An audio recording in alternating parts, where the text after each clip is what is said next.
കർത്താവിൻ്റെ പരിശുദ്ധ നാമം ഈ അനുഗ്രഹീതമായ പകലിൽ മഹത്വപ്പെടുമാറാകട്ടെ. വിശുദ്ധ ആരാധനയ്ക്ക് മുൻപിൽ ദൈവവചനത്തിലേക്ക് പ്രാർത്ഥനാപൂർവം നമ്മുടെ ശ്രദ്ധയെ കേന്ദ്രീകരിക്കേണ്ടതിന് ദൈവമൊരുക്കിയ ഈ വിലപ്പെട്ട അവസരം ജീവിതത്തിൻ്റെ ഭാഗ്യമായി കണ്ടുകൊണ്ട് ആ കരങ്ങളൊന്ന് ഉയർത്തി നമുക്ക് ദൈവത്തിന് മഹത്വം അർപ്പിക്കാം. ഇവിടെയുള്ള സഭയുടെ ക്രിസ്തുവിൽ ഞാൻ ഏറെ ആത്മബന്ധത്തോടെ സ്നേഹിക്കുന്ന പ്രിയ ബിജു പാസ്റ്ററുടെ സഹപ്രവർത്തകരുടെ സ്ഥലം സഭയുടെ ആത്മാർത്ഥമായ ക്ഷണത്തിനു മുൻപിൽ കടന്നു വന്ന് ദൈവത്തിൻ്റെ വചനം പങ്കുവയ്ക്കത്തക്ക വിധത്തിൽ ദൈവമൊരുക്കിയ അവസരം ജീവിതത്തിൻ്റെ ഭാഗ്യപദവിയായി ഞാൻ കാണുകയാണ്.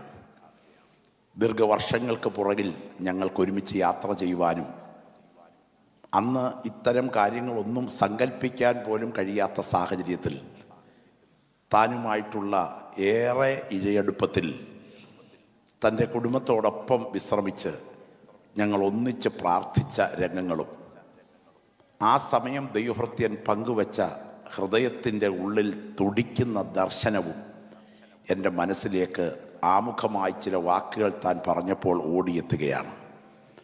ഒരു കാര്യം ഉറപ്പാണ്, കുതിരപ്പുറത്തിരിക്കുന്നവൻ്റെ ഉള്ളിലെ കുതിപ്പാണ് കുതിരയുടെ കുതിപ്പ്. കുതിരപ്പുറത്തിരിക്കുന്നവൻ മനസ്സുകൊണ്ട് ചാട്ടത്തിൽ അറച്ചാൽ കുതിരയും ചാട്ടത്തിൽ അറയ്ക്കും. അടിസ്ഥാനമിട്ടവൻ ദൈവമാണെങ്കിൽ പണി പൂർത്തിയാക്കാതെ പിൻവലിക്കാത്ത ഒരു കരം ഇതിൻ്റെ പിൻപിലുണ്ട്. ദൈവം ഇന്നലകളിൽ സഭയെ നടത്തി, നാളെയും നടത്താൻ ദൈവം ശക്തനാണ്. ഇന്ന് വരെ കണ്ടിട്ടില്ലാത്ത ചില ദൈവപ്രവർത്തികൾ മഹനീയ പ്രവർത്തനത്തിൻ്റെ പുറകിൽ മേഘം പോലെ ഉയരും.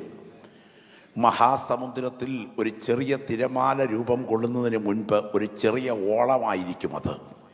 കരയോടടുക്കുമ്പോഴേക്കും അത് കരയെ വിഴുങ്ങുന്ന വലിയ തിരമാലയായി മാറുന്നത് പോലെ നമ്മെക്കുറിച്ചുള്ള ദൈവത്തിൻ്റെ വാഗ്ദത്തങ്ങൾ അതിൻ്റെ പൂർണ്ണതയിലെത്തുമ്പോഴേക്കും ആർക്കും തടുക്കാൻ കഴിയാത്ത ദൈവപ്രവർത്തിയായി മാറും.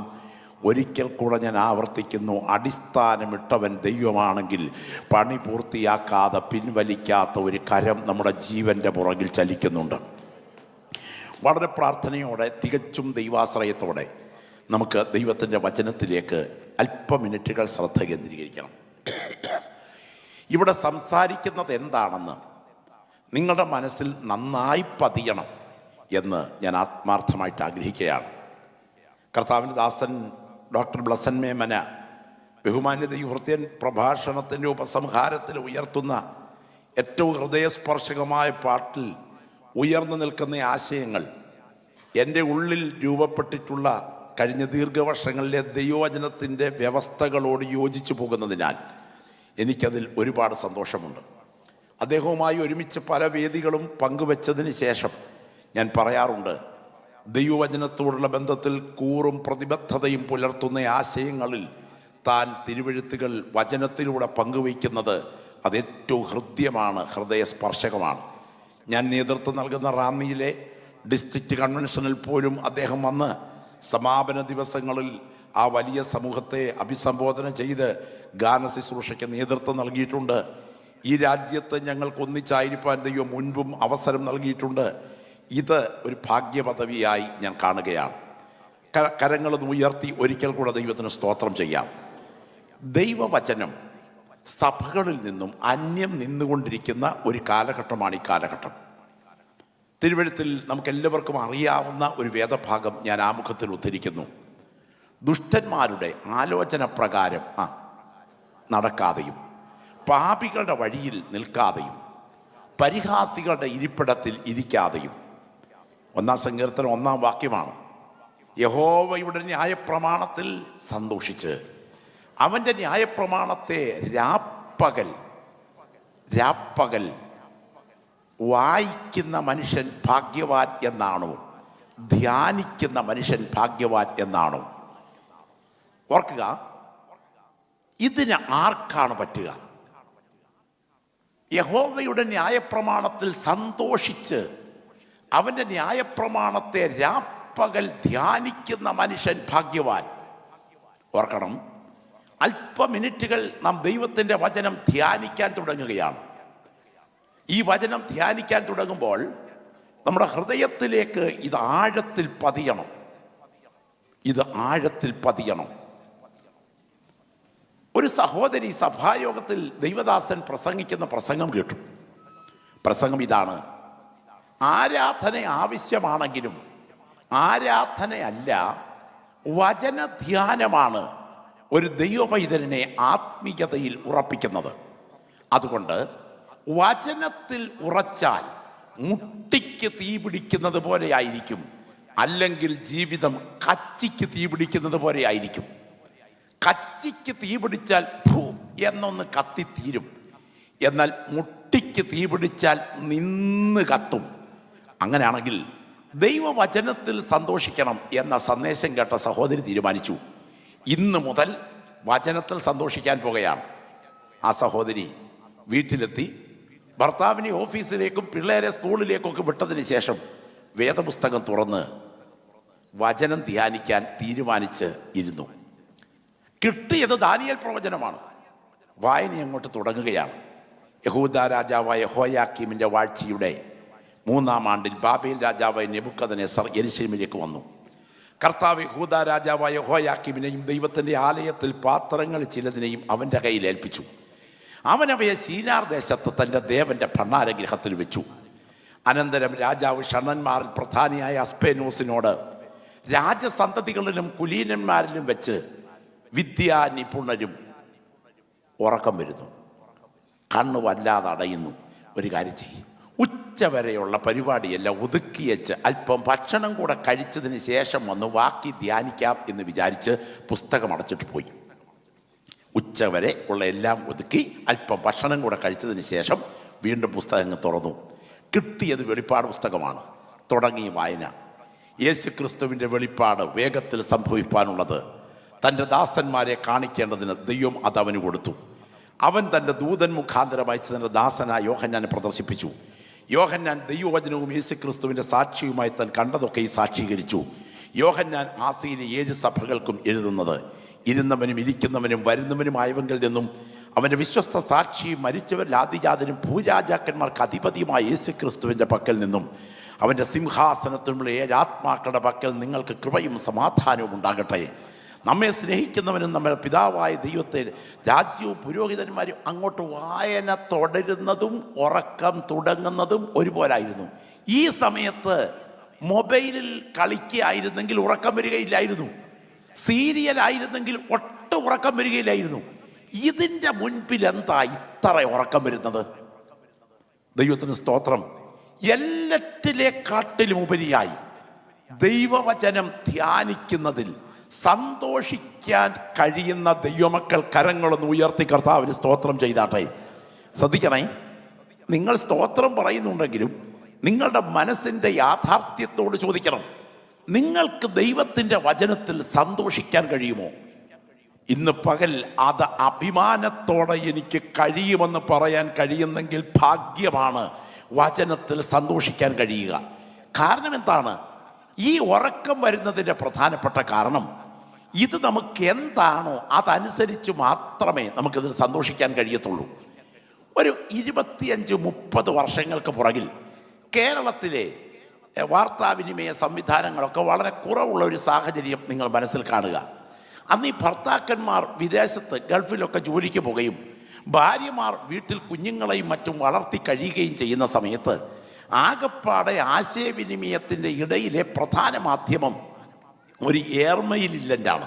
നമുക്കറിയാമല്ലോ, ആ വലിയ ചാക്ക് പോലുള്ള ബാഗുമായി ഈ പോസ്റ്റ്മാൻമാർ കയറ്റം കയറി വീടിൻ്റെ മുറ്റത്തോട്ട് വന്നിട്ട് ഒന്ന് വിളിച്ചു കഴിയുമ്പോൾ ഇറങ്ങിച്ചെന്ന് കഴിയുമ്പോൾ ഇതിനകത്ത് നിന്ന് തിരക്കി ചിലതൊക്കെ എടുത്തുകൊണ്ടിരിക്കുമ്പോൾ അമ്മമാരുടെ കണ്ണുകൾ മൊത്തം ഉന്നം വെക്കുന്നത് അതിനകത്ത് എയർമെയിലില്ലുണ്ടോ, കാരണം അതിനൊരു പ്രത്യേക കളറും ഒരു സംവിധാനവും ഒക്കെയാണ്.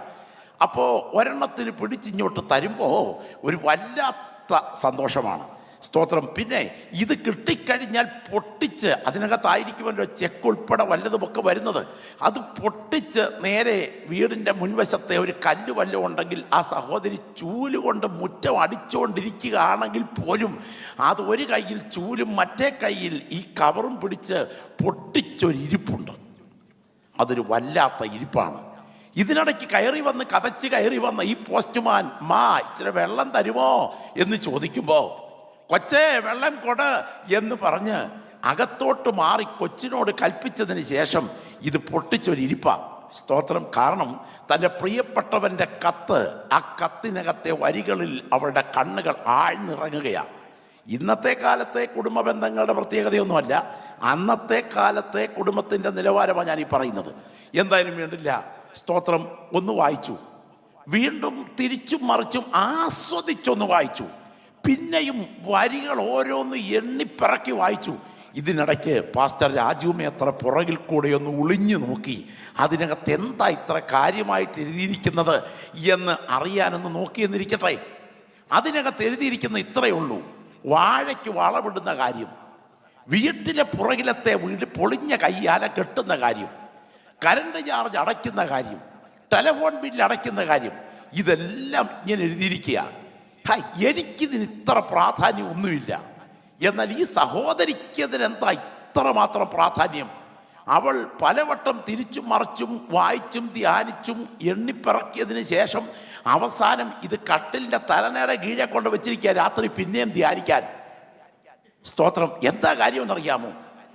എനിക്കിതിനകത്തൊരു താല്പര്യവും തോന്നുന്നില്ലെങ്കിലും അവൾക്കിതിനകത്ത് പ്രത്യേക താല്പര്യം തോന്നാൻ കാരണം എനിക്കത് എഴുതിയ വ്യക്തി ആരുമല്ല, അതുകൊണ്ട് എനിക്കതിനകത്തൊരു ബന്ധവുമില്ല.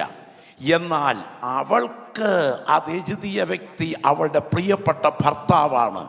എഴുതിയ വ്യക്തിയും വായിക്കുന്ന വ്യക്തിയും തമ്മിലുള്ള ബന്ധത്തിലാണ് വരികൾക്കകത്ത് ജീവൻ വ്യാപരിക്കുന്നത്. ആ വേദപുസ്തകം കരങ്ങളിലൊന്ന് ഉയർത്തിപ്പിടിച്ചേ. ഇന്ന് പകൽ ഇതിൻ്റെ പുറകിൽ വ്യാപരിക്കുന്ന ദൈവത്തിൻ്റെ പരിശുദ്ധാത്മാവ് എൻ്റെ ഹൃദയത്തോട് ഇടപെടണമേ എന്ന് പ്രാർത്ഥിക്കുന്ന ദൈവമക്കൾ പുസ്തകം കരങ്ങളിൽ ഉയർത്തിപ്പിടിച്ച് കേവലം ഒരു വൈകാരികതയിൽ അവസാനിക്കുന്ന ദൈവാലോചനയായിട്ടല്ല, അടുത്ത 10-50 മിനിറ്റുകൾ കേൾക്കാൻ തുടങ്ങുന്ന ജീവൻ്റെ വചനം എന്നോട് ഇടപെടണമേ എന്ന് പ്രാർത്ഥിക്കുന്ന ദൈവമക്കൾ കരങ്ങളിലെ പുസ്തകം ഉയർത്തിപ്പിടിച്ചുകൊണ്ട് ശബ്ദം ഉയർത്തി ചില മിനിറ്റുകൾ, ചില സെക്കൻഡുകളൊന്ന് പ്രാർത്ഥിക്കുന്നു തുടങ്ങിക്കാട്ടെ. എല്ലാ നാവുകളിൽ നിന്നും പ്രാർത്ഥനയുടെ ശബ്ദം ഉയരട്ടെ. യേശുവിൻ്റെ കരം ഇതിനകത്ത് ബലത്തോടെ വ്യാപരിക്കുന്നുണ്ട്. നിന്നെ വചനം ധ്യാനിക്കാൻ അനുവദിപ്പിക്കാതെ, നിന്റെ ഹൃദയത്തിലേക്ക് ഈ വചനം പരിവർത്തനം നടത്താൻ അനുവദിക്കാതെ, വചനത്തിൽ വ്യാപരിക്കുന്ന ദൈവശക്തി ജീവിതത്തിൽ പരിവർത്തനത്തിലേക്ക് നടത്താൻ സമ്മതിക്കാതെ, കൂച്ചുവിലങ്ങട്ട് ബന്ധിക്കുന്ന ഇരുട്ടിൻ്റെ ശക്തികളെ തകർത്തുകൊണ്ട് ഇന്ന് പകൽ മുഴങ്ങുന്ന ജീവന്റെ വചനം നിങ്ങളുടെ ഹൃദയത്തിൽ ആഴമായി പതിക്കാൻ പുസ്തകം കരങ്ങളിൽ ഉയർത്തിപ്പിടിക്കുന്ന ദൈവമക്കൾ ശബ്ദം ഉയർത്തിയൊന്ന് ആത്മാവിൽ പ്രാർത്ഥിച്ചു തുടങ്ങിക്കാട്ടെ. യേശുവിൻ്റെ അധികാരമുള്ള നാമത്തിൽ ഈ സദസ്സിനായി ഒരു ദൈവപ്രവൃത്തി സംഭവിക്കട്ടെ. വചനത്തിൻ്റെ വ്യാപാര ശക്തി വ്യക്തികളുടെ ഹൃദയത്തിൽ ആഴമായി ക്രിയ നടത്തേണ്ടതിന് പ്രാർത്ഥിച്ച് നിന്റെ കരങ്ങളിൽ ഈ ജനത്തെ കൈമാറുന്നു യേശുവിൻ നാമത്തിൽ തന്നെ. കരമുയർത്തി ഒരിക്കൽ കൂടെ ദൈവത്തിന് മഹത്വം അർപ്പിച്ചാട്ടെ. തികച്ചും ഏകാഗ്രതയോടെ, വളരെ പ്രാർത്ഥനയോടെ നിങ്ങൾ തിരുവെഴുത്തിലേക്ക് കടന്നു വരാം. കൊരിന്ത്യർക്ക് ധന്യനായ പൗലോസ് എഴുതിയ 1-ാം ലേഖനം 10-ാം അധ്യായത്തിൻ്റെ 16-ാമത്തെ വാക്യവും, കൊരിന്ത്യർക്ക് എഴുതിയ 1-ാം ലേഖനം 10-ാം അധ്യായത്തിൻ്റെ 16-ാമത്തെ വാക്യവും, കൊരിന്ത്യർക്ക് എഴുതിയ 1-ാം ലേഖനം 11-ാം അധ്യായത്തിൻ്റെ 27, 28, 29 വാക്യങ്ങളും ശബ്ദം ഉയർത്തി വായിച്ച് സഹായിക്കാം. ധന്യനായ പൗലോസ് കൊരിന്ത്യർക്ക് എഴുതിയ 1-ാം ലേഖനം 10-ാം അധ്യായം 16-ാം വാക്യം, കൊരിന്ത്യർക്ക് എഴുതിയ 1-ാം ലേഖനം 11-ന്റെ 26 മുതലുള്ള വാക്യങ്ങൾ വായിച്ചാട്ടെ. നാം അനുഗ്രഹിക്കുന്ന അനുഗ്രഹപാത്രം ക്രിസ്തുവിന്റെ രക്തത്തിന്റെ കൂട്ടായ്മയല്ലയോ?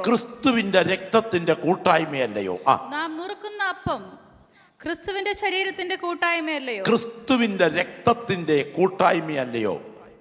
11-ന്റെ 27. അങ്ങനെ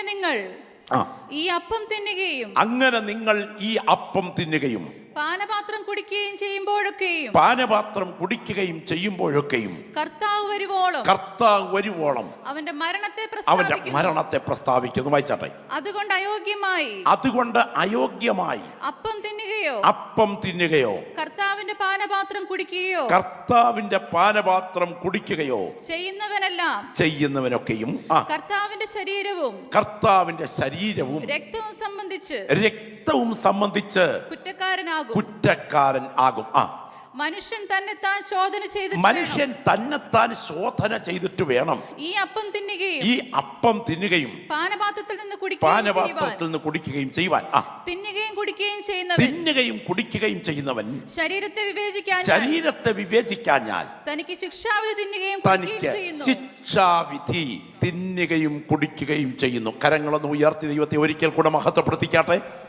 ശ്രദ്ധിക്കണേ, ഞാൻ ഇന്ന് പകൽ പ്രിയപ്പെട്ടവരുമായി പങ്കുവയ്ക്കുവാൻ ആഗ്രഹിക്കുന്ന ദൈവത്തിൻ്റെ വചനം അനുഗ്രഹം ശിക്ഷാവിധി എന്ന അതിപ്രധാനപ്പെട്ട ഭാഗമാണ്. ഒരിക്കൽ കൂടെ ഞാൻ ആ പദങ്ങൾ ആവർത്തിക്കുന്നു. അനുഗ്രഹം ശിക്ഷാവിധി. എല്ലാവരും കൂടെ ചേർന്ന് ശബ്ദം ഉയർത്തി ഒന്ന് പറഞ്ഞേ. അനുഗ്രഹം ശിക്ഷാവിധി. ഒരു വസ്തുത നിങ്ങൾ മനസ്സിലാക്കുക. ദൈവസഭയുടെ പുറകിൽ, ഈ വിശുദ്ധ മേശയുടെ പുറകിൽ രണ്ട് വിധ ശക്തികൾ ഇവിടെ വ്യാപരിക്കുന്നു. ഒന്ന് അനുഗ്രഹത്തിൻ്റെ ശക്തി, രണ്ട് ശിക്ഷാവിധിയുടെ ശക്തി. ഇതേറെ ഭയത്തോടെ കാലിലെ ചെരുപ്പൂരി മാറ്റിയിട്ട് തീയുടെ മുൻപിൽ മോശ നിന്നതുപോലെ കേൾക്കേണ്ട ദൂതാണ് അനുഗ്രഹത്തിൻ്റെയും ശിക്ഷാവിധിയുടെയും ശക്തി. ദൃശ്യമായ അപ്പവീഞ്ഞുകളുടെ പുറകിൽ അദൃശ്യമായ ദൈവശക്തി വ്യാപരിക്കുന്നുണ്ടോ? ഒരു പ്രധാനപ്പെട്ട ചോദ്യമാണ്. ദൃശ്യമായ വസ്തുക്കളുടെ പുറകിൽ അദൃശ്യ ശക്തി വ്യാപരിക്കുന്നുണ്ടോ? ചില മിനിറ്റുകൾക്കുള്ളിൽ കർത്താവിൻ്റെ ദാസൻ ബിജു പാസ്റ്റർ ഈ അപ്പവീഞ്ഞുകൾ ഇവിടെ വാഴ്ത്തി ദൈവജനത്തിന് പങ്കിടാൻ തുടങ്ങുകയാണ്. ഈ ദൃശ്യമായി കാണുന്ന ബേക്കറിയിൽ ഉണ്ടാക്കിയ ബ്രെഡിൻ്റെയും മുന്തിരിച്ചാറിൻ്റെയും പുറകിൽ അദൃശ്യമായ ശക്തി വ്യാപരിക്കുന്നുണ്ടോ? ഇതിനെക്കുറിച്ച് പറയുന്നു. വളരെ മുന്നറിയിപ്പോടെ പറയുകയാണ്, നാം അനുഗ്രഹിക്കുന്ന അനുഗ്രഹപാത്രം ഇത് ബ്ലസ്സിംഗ് ആണ്, ഇത് അനുഗ്രഹമാണ്. 11-ാം അധ്യായത്തിൽ പറയുന്നു, ഇത് ശിക്ഷാവിധിക്ക് ഹേതുവാകുന്നു.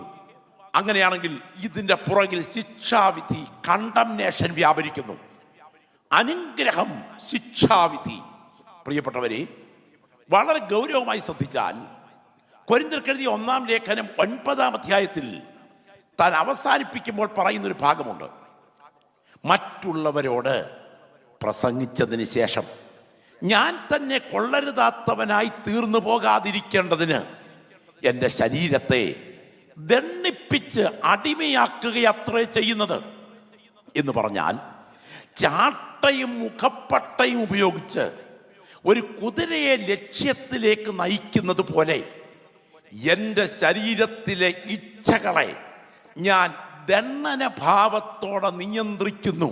അല്ലെങ്കിൽ ഞാൻ തന്നെ തള്ളപ്പെട്ടു പോകും. അഡോക്കിമോസ് എന്ന മൂലഭാഷ പുച്ഛത്തോടെ വലിച്ചെറിയപ്പെടുക എന്ന അർത്ഥത്തിലാണ് സൂചിപ്പിച്ചിരിക്കുന്നത്. അങ്ങനെയാണെങ്കിൽ ഒരു വസ്തുവിനെ പുച്ഛത്തോടെ വലിച്ചെറിയുന്നത് പോലെ ഞാൻ കർത്തൃസന്നിധിയിൽ തള്ളപ്പെട്ടു പോകാൻ സാധ്യതയുള്ളത് കൊണ്ട് എൻ്റെ ജഡവികാരങ്ങളെ ഞാൻ നിയന്ത്രണത്തിലേക്ക് കൊണ്ടുവരികയാണ്. ഈ വിഷയം അവതരിപ്പിച്ചതിന് ശേഷം 10-ാം അധ്യായത്തിലേക്ക് വരുമ്പോൾ പൗലോസ് പറയുകയാണ്, ദൈവത്തിന് സ്തോത്രം, സഹോദരന്മാരെ, നമ്മുടെ പിതാക്കന്മാരെല്ലാവരും മേഘത്തിന് കീഴിലായിരുന്നു. അവർ മേഘത്തിലും സമുദ്രത്തിലും സ്നാനമേറ്റ് മോശയോട് ചേർന്നു. അവരെല്ലാവരും ഒരേ ആത്മീയ പാനീയം കുടിച്ചു. അവരെ അനുഗമിച്ച ആത്മീയ പാറയിൽ നിന്നല്ലോ അവർ കുടിച്ചത്. ആ പാറ ക്രിസ്തുവായിരുന്നു. അടുത്ത പ്രയോഗം എൻ്റെ പ്രിയപ്പെട്ട സഹോദരങ്ങൾക്കറിയാമോ? എന്താ എഴുതിയിരിക്കുന്നത്? അവരിൽ മിക്ക പേരിലും ദൈവം പ്രസാദിച്ചില്ല. എൻ്റെ ചോദ്യം ഇതാണ്, മിക്ക പേർ എത്ര പേരുണ്ടായിരുന്നു?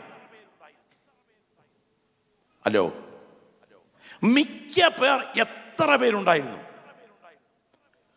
30 ലക്ഷം പേരാണ് ഇറങ്ങി തിരിച്ചതെങ്കിൽ 29,99,998 മിക്ക പേരായിരുന്നു. പലപ്പോഴും ഇന്നത്തെ ആത്മീയ ശുശ്രൂഷകളെ കാണുമ്പോൾ ഒരു അസാധാരണമായ മനോവേദന, അത് ഇന്നത്തെ തലമുറയിൽ പലർക്കും ഉണ്ടാകാറില്ല. എൻ്റെ 19ാമത്തെ വയസ്സിൽ ഞാൻ ഈ വചന ശുശ്രൂഷ ആരംഭിച്ചതാണ്. എൻ്റെ 19ാമത്തെ വയസ്സിൽ കുമ്പനാട് ഹെബ്രോൻ ബൈബിൾ കോളേജിൽ ദൈവവചനം പഠിക്കാൻ കയറിയതാണ്. എൻ്റെ 20ാമത്തെ വയസ്സിൽ ഞാനൊരു സഭാ ശുശ്രൂഷകനായതാണ്. 56 വയസ്സിൽ എത്തി നിൽക്കുന്ന ഞാൻ കഴിഞ്ഞ ദീർഘവർഷങ്ങൾ റാന്നി ടൗൺ ചർച്ചിൽ ഞാൻ ജനിച്ചു വളർന്ന ഇടത്ത് 30ഓളം സഭകളുടെ നേതൃത്വവും ഞാൻ ഉൾപ്പെട്ടു നിൽക്കുന്ന സഭ 28 വർഷത്തോളം ഞാൻ തന്നെ പണിതുകൊണ്ട് വന്ന സഭയും ആയതുകൊണ്ട് ആത്മബന്ധമുള്ള ഒരു വലിയ പറ്റം ദൈവമക്കളുടെ നടുവിൽ നിന്ന് ഞാൻ ഇന്ന് പകൽ പറയട്ടെ, ദൈവവചനത്തിൻ്റെ യഥാർത്ഥ കാഴ്ചപ്പാടുകളെക്കാൾ മനഃശാസ്ത്രപരമായൊരു സമീപനത്തിലേക്ക് ഒട്ടുമിക്ക ശുശ്രൂഷകന്മാരും മാറിക്കഴിഞ്ഞു. സ്തോത്രം. ദുഃഖത്തോടെ പറയാം. കാരണം എൻ്റെ മുൻപിലിരിക്കുന്ന ജനത്തെ കർണരസമാകുമാർ പ്രലോഭിപ്പിക്കുക എന്ന ഒരു വൈകാരികത എൻ്റെ കൂടെ ആവശ്യമായി മാറിക്കഴിഞ്ഞു. എന്നാൽ ഇവിടെ ഇരിക്കുന്ന ഒരാൾ പോലും നഷ്ടപ്പെട്ടു പോകാതെ നിത്യതയിലെത്തണം എന്ന ചങ്കോടടുത്ത ആത്മഭാരത്തോടെ ഞാൻ വിളിച്ചു പറയട്ടെ, ഏറ്റവും ഗൗരവത്തോടെ ശ്രദ്ധിക്കുക. മിക്ക പേരിലും ദൈവം പ്രസാദിച്ചില്ല.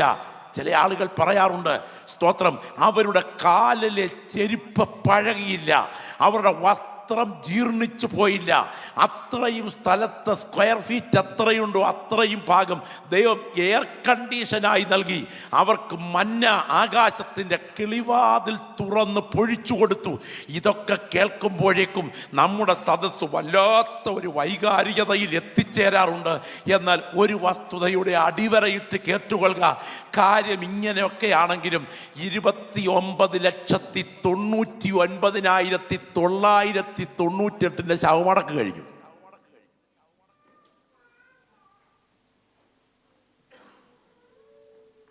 ചെറിയ കാര്യമല്ല, ഭയത്തോടെ കേൾക്കണം. എന്നിട്ട് പറയുകയാണ്, സഹോദരന്മാരെ, നാം അനുഗ്രഹിക്കുന്ന അനുഗ്രഹപാത്രം. അതിൻ്റെ അർത്ഥം ദൈവസഭയുടെ പുറകിൽ അനുഗ്രഹത്തിന്റെ ശക്തി വ്യാപരിക്കുന്നു. അടുത്തത്, സ്തോത്രം, നാം മുറുക്കുന്ന അപ്പം, നാം ദൈവത്തിന് ക്രോധം ജനിപ്പിക്കുന്നവനോ, നാം അവനേക്കാൾ ബലവാന്മാരോ? അങ്ങനെയാണെങ്കിൽ കർത്താവിൻ്റെ മേശയുടെ കാര്യം പറഞ്ഞുകൊണ്ട് വരിക. കർത്താവിൻ്റെ മേശയോട് പങ്കെടുക്കുമ്പോൾ ഈ കാണുന്ന അപ്പവീഞ്ഞുകളുടെ പുറകിൽ അദൃശ്യ ശക്തി വ്യാപരിക്കുന്നുണ്ടോ? ഒരു ചോദ്യമാണ്. ദൃശ്യ വസ്തുവിൻ്റെ പുറകിൽ അദൃശ്യ ശക്തി വ്യാപരിക്കുമോ? നമുക്കറിയാം, പഴയ നിയമത്തിൽ സുഗന്ധലവംഗവും ഒലിവെണ്ണയും ഒക്കെ ചേർത്തുണ്ടാക്കുന്ന തൈലക്കാരൻ്റെ വിദ്യപ്രകാരമുള്ള അഭിഷേക തൈലമുണ്ട്. ആ അഭിഷേക തൈലത്തിൻ്റെ കൂട്ടിൽ ഇതുപോലെ മറ്റൊന്നുണ്ടാക്കുകയോ അന്യന്റെ ദേഹത്തൊഴിക്കുകയോ ചെയ്യുന്നവൻ ശപിക്കപ്പെട്ടവൻ. അവനെ അവൻ്റെ ജനത്തിൻ്റെ ഇടയിൽ നിന്ന് ഛേദിച്ച് കളയണം.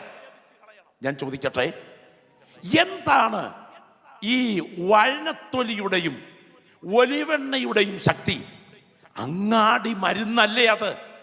പക്ഷേ അത് തൈലക്കാരൻ്റെ വിദ്യയിൽ ദൈവവ്യവസ്ഥ പ്രകാരം കൂട്ടായി മാറിക്കഴിയുമ്പോൾ അതിൻ്റെ പുറകിൽ ഒരു ശക്തി വ്യാപരിക്കുന്നുണ്ട്. ആ തൈലം, അഭിഷേക തൈലം കൊമ്പിൽ നിറച്ചുകൊണ്ട് ഒരു പ്രവാചകൻ ദാവീദിനെ അഭിഷേകം ചെയ്യുവാൻ അവൻ്റെ കൈകളിലേക്ക് അഭിഷേക തൈലത്തിൻ്റെ കൊമ്പുയർത്തിയപ്പോൾ സാധാരണ എണ്ണയല്ലത്, അതിൽ നിന്ന് പുറപ്പെടുന്ന തുള്ളി തുള്ളിയായ തൈലം അവൻ്റെ ശരീരത്തിലേക്ക് ഒഴുകിയിറങ്ങുമ്പോൾ അവൻ്റെ ഉള്ളിൽ വ്യാപരിപ്പാൻ കടന്നു വന്ന ദൈവത്തിൻ്റെ പരിശുദ്ധാത്മാവ് അവൻ്റെ അകത്തേക്ക് ബലത്തോടെ വ്യാപരിക്കുകയാണ്. ദൃശ്യ വസ്തുവിൻ്റെ പുറകിൽ അദൃശ്യ ശക്തി വ്യാപരിക്കുന്നു. ഭാര്യയോട്, ഭർത്താവിനോട് അവിശ്വസ്തത കാട്ടിയ സ്ത്രീയെ എങ്ങനെ കൈകാര്യം ചെയ്യണം എന്ന് സംഖ്യാപുസ്തകത്തിൽ പ്രയോഗമുണ്ട്. അവളെ ദൈവസന്നിധിയിൽ കൊണ്ടുവന്ന് യാഗപീഠത്തിൻ്റെ ചാരം കലർത്തിയ മിശ്രിതം ഒരു മൺപാത്രത്തിൽ പ്രതിജ്ഞയോടെ കുടിപ്പിക്കണം. അവൾ അവിശ്വസ്തയെങ്കിൽ ബലഹീനയായി മരിക്കും, വിശ്വസ്തയെങ്കിൽ അവൾക്കൊരു ദോഷവും സംഭവിക്കയില്ല. ഞാൻ ചോദിക്കുന്നു, ഈ ചാരമിശ്രിതത്തിന് എന്താ ശക്തി? ചാരമിശ്രിതത്തിന് പ്രത്യേക ശക്തിയൊന്നുമില്ല. പക്ഷേ ആ ചാരമിശ്രിതത്തിന്റെ പുറകിൽ അവളിലേക്ക് കടന്നു വരാൻ കാത്തു നിൽക്കുന്ന ഒരു അദൃശ്യ ശക്തിയുണ്ട്. ഞാൻ ഈ വചനം സംസാരിച്ചു കൊണ്ടിരിക്കുമ്പോൾ പറയട്ടെ, ചില മിനിറ്റുകൾക്കുള്ളിൽ ഇവിടെ നടക്കാൻ തുടങ്ങുന്ന ഒരു പ്രതിഭാസം. കർത്താവിന്റെ ദാസന്റെ കരങ്ങളിൽ ഈ അപ്പവീഞ്ഞുകൾ ഉയർത്തി സ്തോത്രം ചെയ്യാൻ തുടങ്ങുന്നു. ഇത് ബേക്കറിയിൽ ഉണ്ടാക്കിയ മുന്തിരിച്ചാറും ബ്രെഡുമെങ്കിലും ഇതിൻ്റെ പുറകിൽ ഒരു അദൃശ്യ ശക്തി വ്യാപരിക്കുന്നുണ്ട്. വിശുദ്ധിയോടെ ഇത് കരം നീട്ടി അനുഭവിക്കുന്ന ഒരു ദൈവപൈതലുണ്ടെങ്കിൽ നിന്റെ ശരീരത്തിലേക്ക് ഇത് അനുഗ്രഹത്തിൻ്റെ ശക്തിയായി വ്യാപരിക്കും. എന്നാൽ വിശുദ്ധി കൂടാതെ ഇതിലേക്ക് കരം നീട്ടിയാൽ ഇതിൻ്റെ പുറകിൽ ശിക്ഷാവിധിയുടെ ശക്തി വ്യാപരിക്കും. എൻ്റെ ദൈവമേ, എൻ്റെ കുടുംബം അനുഗ്രഹത്തിൻ്റെ കീഴിലാകണം, എൻ്റെ കുടുംബം ശിക്ഷാവിധിയുടെ കീഴിലാകരുത് എന്ന് കൊതിക്കുന്ന ദൈവമക്കൾ ആ വലത് കരങ്ങളൊന്ന് ഉയർത്തിപ്പിടിച്ച് ശബ്ദം ഉയർത്തി പ്രാർത്ഥിച്ച്. യെസ്, ശബ്ദം ഉയരട്ടെ. കർത്താവിൻ്റെ മേശയുടെ മുൻപിൽ നിങ്ങൾ കരങ്ങൾ നീട്ടാൻ തുടങ്ങുകയാണ്. ഒരു ബയോപ്സി റിപ്പോർട്ട് മതി നമ്മുടെ ജീവിതത്തിൻ്റെ താളം തകരാൻ. നമ്മുടെ കണ്ണൊന്ന് ഡ്രൈവിങ്ങിൽ അടഞ്ഞു പോയാൽ മതി അപകടം ആരംഭിക്കാൻ. എന്നാൽ ഇന്ന് വരെ കണ്ടിട്ടില്ലാത്ത ദൈവശക്തിയുടെ കനത്ത വ്യാപാരം നമ്മുടെ ശരീരത്തിന്മേൽ ആധിപത്യം പുലർത്തുന്ന ചില രോഗത്തിൻ്റെ ബന്ധനങ്ങളെപ്പോലും അഴിച്ചു മാറ്റിക്കൊണ്ട് അസാധാരണ ദൈവപ്രവൃത്തിയായി ഈ ശരീരത്ത് പ്രതിഫലിക്കും എന്ന ബോധ്യമുള്ള ദൈവമക്കൾ അന്യഭാഷയിൽ ആരാധിച്ചുകൊണ്ട് വേണം ഈ വിശുദ്ധ മേശയിൽ കൈനീട്ടാൻ. ഇന്ന് പകൽ കടന്നു വന്നിരിക്കുന്ന ദൈവമക്കളുടെ നടുവിൽ ആത്മനിയോഗത്തോടെ പറയുന്നു, നിന്റെ അധരം വാഗ്ദത്തം പറഞ്ഞ് ചലിക്കുന്ന പകലായി തീരണം.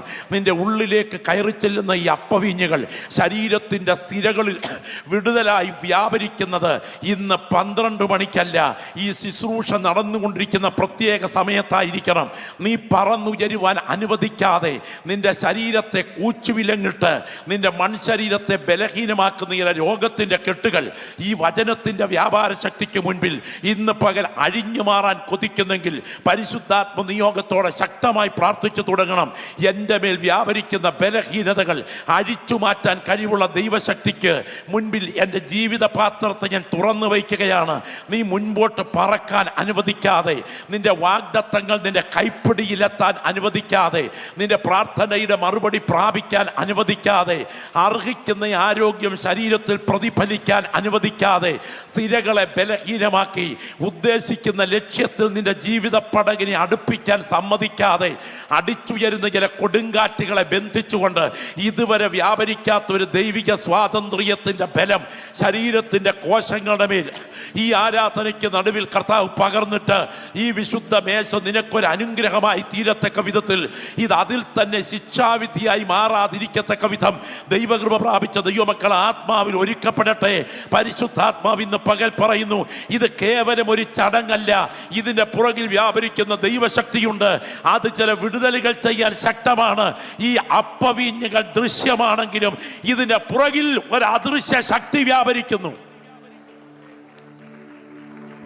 ഞാൻ ഇവിടെ കടന്നു വന്നിരിക്കുന്ന ദൈവം കൊണ്ട് ചോദിക്കട്ടെ, അപ്പോ അദൃശ്യ ശക്തി അങ്ങനെ വ്യാപരിക്കുന്നുണ്ടെങ്കിൽ അധികം വരുന്ന അപ്പവീഞ്ഞുകൾ എവിടെയെങ്കിലും പോയാൽ കിടന്നാൽ അവിടെ ശക്തി വ്യാപരിക്കുമോ? പ്രിയപ്പെട്ടവരെ, ഇതിൻ്റെ കോശങ്ങളിൽ വ്യാപരിക്കുന്ന ശക്തിയല്ല, ഇതിൻ്റെ പ്രതിനിധീകരണത്തിൽ വ്യാപരിക്കുന്ന ശക്തിയാണ്. അനുഗ്രഹം, ശിക്ഷാവിധി, ഈ 2 പ്രയോഗങ്ങൾ മറക്കരുത്. ഞാൻ എന്ത് പറഞ്ഞു എന്ന് പറയാം. നിങ്ങൾ നാട്ടിൽ ചെന്ന് നിങ്ങളുടെ പോക്കറ്റിൽ കിടക്കുന്ന പണം കൊണ്ട് അല്പം പച്ച തുണിയും അല്പം കാവിത്തുണിയും അല്പം വെള്ളത്തുണിയും കൂടെ വാങ്ങിച്ച് നിങ്ങൾക്ക് പരിചയമുള്ള ഒരു തയ്യൽക്കാരനെ കൊണ്ട് ഭാരത പതാക ഒന്ന് അടിച്ചു രൂപപ്പെടുത്തി അതിന് നടുക്കത്തെ അശോകചക്രത്തിൻ്റെ ആരക്കാലുകളും കൂടെ വരച്ച് തയ്യാറാക്കിയിട്ട് നിങ്ങളുടെ വീടിൻ്റെ അടുത്തുള്ള പോലീസ് സ്റ്റേഷൻ്റെ മുൻപിൽ ചെന്ന് പോലീസുകാർ നോക്കി നിൽക്കേ ഇതൊന്ന് ചവിട്ടി കീറി കാണിക്കാവൂ. അങ്ങനെ ചെയ്യാൻ തൻ്റെ ഇടമുള്ളവരാരെങ്കിലും ഉണ്ടെങ്കിൽ യോഗം കഴിയുമ്പോൾ ഒന്ന് കണ്ടേച്ചേ പോകാവൂ. സ്തോത്രം. നിങ്ങളുടെ കഞ്ഞി കൂടി കമ്പിയഴിക്കകത്താവും. നിങ്ങൾ പറയുകയാണെന്നിരിക്കട്ടെ, എൻ്റെ പോക്കറ്റിൽ കിടക്കുന്ന പണം കൊണ്ട് ഞാൻ വാങ്ങിച്ച തുണി, ഞാൻ വരച്ച അരക്കാര്, ചോദിക്കാൻ ആരാടാ? പ്രിയപ്പെട്ടവരെ, നിന്റെ പോക്കറ്റിൽ കിടക്കുന്ന പണം കൊണ്ട് വാങ്ങിച്ച തുണിയാണെങ്കിലും അത് സാധാരണ പതാകയല്ല. അത് രാജ്യത്തെ പ്രതിനിധീകരിക്കുന്ന ഒരു പതാകയാണ്. പ്രതിനിധീകരിക്കുന്ന വിഷയത്തോട് കാണിക്കുന്ന അനാസ്ഥ, ഇവിടുത്തെ രാജ്യം നിന്നെ പ്രതിക്കൂട്ടിലാക്കി അഴിയെണ്ണിക്കുമെങ്കിൽ ഇന്ന് പകൽ അപ്പവീഞ്ഞുകൾ കൈകളിലെടുക്കുന്നത് വീട്ടിൽ കഴിക്കുന്ന ഭക്ഷണമല്ല, തൻ്റെ പുത്രൻ്റെ കാൽവറി ബലിമരണത്തിൻ്റെ ധ്യാനമാണ്. ആ രംഗത്തോട് നീ കാട്ടുന്ന അനാസ്ഥയുടെ മുൻപിൽ സ്വർഗത്തിൻ്റെ ജുഡീഷ്യറി അതിൻ്റെ മേൽ നടപടിയെടുക്കും എന്ന ബോധ്യമുള്ള ദൈവമക്കൾ ഇന്ന് പകൽ ഈ വിശുദ്ധ മേശയ്ക്ക് മുൻപിൽ പറയണം, എൻ്റെ മുൻപിൽ ഇരിക്കുന്ന ഈ അപ്പവീഞ്ഞുങ്ങളുടെ പുറകിൽ അനുഗ്രഹത്തിൻ്റെയും ശിക്ഷാവിധിയുടെയും ശക്തി വ്യാപരിക്കുന്നു. ആ കരങ്ങളൊന്ന് ഉയർത്തിപ്പിടിച്ച് പ്രാർത്ഥിക്കാമോ?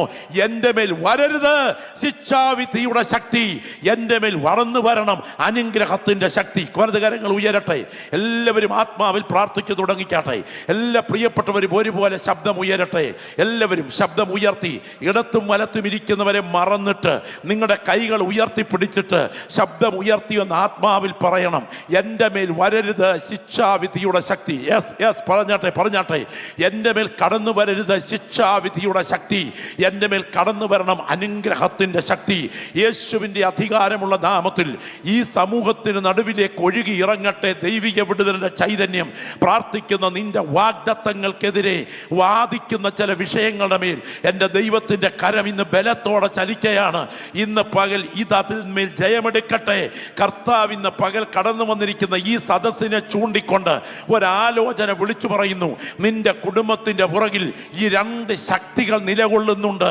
അതിന്മേൽ അനുഗ്രഹത്തിൻ്റെ ശക്തി മാത്രം എൻ്റെ കുടുംബത്തിന്മേൽ ആധിപത്യം പുലർത്തണം. ശിക്ഷാവിധിയുടെ ശക്തി എൻ്റെ കുടുംബത്തിന്മേൽ കടന്നു വരരുത് എന്ന് കൊതിക്കുന്ന ദൈവമക്കൾ പ്രാർത്ഥിച്ചു തുടങ്ങിക്കാട്ടെ. ഇതൊരു സാധാരണ സഭായോഗമാണ് എന്ന് നിങ്ങൾ വിചാരിക്കരുത്. എൻ്റെ കർത്താവിൻ്റെ കരം നിങ്ങളുടെ വിഷയത്തെ തൊടുകയാണ്. യേശുവിൻ്റെ അധികാരമുള്ള നാമത്തിൽ ചില കുടുംബങ്ങളെ മൂടാപ്പ് പോലെ വ്യാപരിച്ച് ഒരു മേഘം പോലെ ഇരുട്ടിലാക്കാൻ ശ്രമിക്കുന്ന ചില വാദഗതികളുടെ ബന്ധനങ്ങളുണ്ട്. എന്നാൽ ഇന്നത്തെ പ്രാർത്ഥന കഴിയുന്നതിന് മുൻപ് ഈ വചന ശുശ്രൂഷയിൽ ചില വീടുകളുടെ മേൽ വ്യാപരിക്കുന്ന ആ ഇരുളിൻ്റെ മേഘപടലങ്ങൾ ആത്മമണ്ഡലത്തിൽ അഴിഞ്ഞു മാറിയിട്ട് ചില കുടുംബങ്ങൾക്കകത്തേക്ക് അനുഗ്രഹത്തിൻ്റെ ശക്തി അസാധാരണമായി പ്രവഹിക്കേണ്ടതിന് സ്വന്തം ജീവിതത്തെ വിലയിരുത്താൻ ദൈവാത്മാവ് ഇന്ന് പകൽ ഈ ശുശ്രൂഷയ്ക്ക് മുൻപിൽ വിളിക്കുകയാണ്. ശക്തമായി പ്രാർത്ഥിച്ചു തുടങ്ങട്ടെ. എൻ്റെ കുടുംബത്തിനകത്ത് അനുഗ്രഹത്തിൻ്റെ ശക്തിയെ വ്യാപരിക്കാവൂ. എൻ്റെ കുടുംബത്തിനകത്ത് ശിക്ഷാവിധിയുടെ ശക്തി വ്യാപരിക്കരുത്. Glory, hallelujah, hallelujah, hallelujah. അനുഗ്രഹത്തിൻ്റെ ശക്തി, ശിക്ഷാവിധിയുടെ ശക്തി. ഞാൻ ഈ വചനം സംസാരിച്ചു കൊണ്ടിരിക്കുമ്പോൾ നമ്മൾ ഇന്ന് പകൽ ഓർക്കേണ്ട വളരെ ഗൗരവമായൊരു ചിന്ത ഞാൻ പറയാം. അനുഗ്രഹത്തിൻ്റെ ശക്തിയും ശിക്ഷാവിധിയുടെ ശക്തിയും യാഥാർത്ഥ്യമാണ്. ഇത് ഏതൻ പൂങ്കാവനം മുതൽ മനുഷ്യകുലത്തെ പിന്തുടരുന്ന പവറാണ്. നിങ്ങൾക്കറിയാമോ, ഉൽപ്പത്തിയുടെ ആദ്യ പേജുകളിൽ ശാപം എന്ന് ഉച്ചരിക്കുന്ന ചില പ്രയോഗങ്ങളുണ്ട്. വെളിപ്പാട് പുസ്തകം 21-ാം അധ്യായത്തിന്റെ ആദ്യ വാക്യങ്ങളിൽ ഇനി ഒരു ശാപവും ഉണ്ടാകയില്ല എന്ന് പറയുന്ന പ്രയോഗമുണ്ട്. അതിൻ്റെ അർത്ഥം ഉൽപ്പത്തി പുസ്തകം മുതൽ വെളിപ്പാട് പുസ്തകം വരെ അനുഗ്രഹവും ശിക്ഷാവിധിയും മനുഷ്യകുലത്തിൽ ആധിപത്യം പുലർത്തുന്നുണ്ട്. അത് എൻ്റെ കുടുംബത്തിൽ ആധിപത്യം പുലർത്തരുത് എന്ന് കൊതിക്കുന്ന ദൈവമക്കൾ പ്രാർത്ഥനാപൂർവം കേൾക്കുക. നിങ്ങളുടെ കുടുംബത്തിനകത്ത് ശിക്ഷാവിധിയുടെ ശക്തി ഒഴിയുകയും അനുഗ്രഹത്തിൻ്റെ ശക്തി ആധിപത്യം പുലർത്തുകയും ചെയ്യുവാൻ കഴിയണമെങ്കിൽ നിങ്ങൾ ശ്രദ്ധിക്കേണ്ട അതിപ്രധാനപ്പെട്ട ചില കാര്യങ്ങളുണ്ട്. ഞാൻ 1, 2, 3 എന്ന നിലയിൽ അക്കമിട്ട് പറയാം. 1, നിങ്ങളുടെ കുടുംബത്തിൽ അനുഗ്രഹത്തിൻ്റെ ശക്തിയെ വരാവൂ. നിങ്ങളുടെ കുടുംബത്തിൽ ശിക്ഷാവിധിയുടെ ശക്തി വരരുത്. അങ്ങനെ ആകണമെങ്കിൽ 1, ദൈവം നിങ്ങളുടെ കുടുംബത്തിൽ വെച്ച് അധികാര സ്ഥാനത്തോട് നിങ്ങൾ വിധേയത്വം പുലർത്തുക.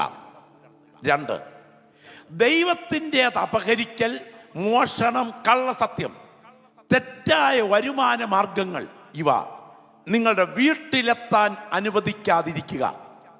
3, വിശുദ്ധമല്ലാത്ത സെക്ഷൽ റിലേഷൻഷിപ്പുകൾ കാറ്റു വിതച്ചു കൊടുങ്കാറ്റ് കൊയ്യും എന്ന് മനസ്സിലാക്കിക്കൊണ്ട് ബോധപൂർവം അതിൽ നിന്ന് ഒഴിഞ്ഞു നിൽക്കുക. 4, അന്യാരാധനയോടും അന്യപൂജകളോടും ഭാവി ഫലം അറിയാൻ പോലും ബന്ധം പുലർത്താതിരിക്കുക. അല്ലെങ്കിൽ അത് അതിഥിയായി നിങ്ങളുടെ വീട്ടിൽ നാളെ ആ സ്പിരിറ്റ് അധികാരിയാകും. ഞാൻ വളരെ ഗൗരവമായി പറയുന്ന ഈ വിഷയം ഹൃദയത്തിൻ്റെ ഉള്ളിൽ ദൈവാത്മാവ് നൽകിയ നിയോഗത്തിൽ പങ്കുവയ്ക്കുന്നു. 1, നിങ്ങളുടെ കുടുംബത്തിൽ അനുഗ്രഹം വേണോ? നിങ്ങളുടെ ഭവനത്തിൽ ശിക്ഷാവിധി ഒഴിയണോ? ഇതിന് നടുവിൽ ഈ 4 പ്രധാനപ്പെട്ട കാര്യങ്ങൾ മണിക്കൂറുകൾ വിശകലനം ചെയ്യണം. ശിക്ഷാവിധി യാഥാർത്ഥ്യമാണ്. അതൊരു പക്ഷേ നിങ്ങൾ ചിന്തിക്കുന്നതിനേക്കാൾ ഗൗരവമേറിയതാണ്.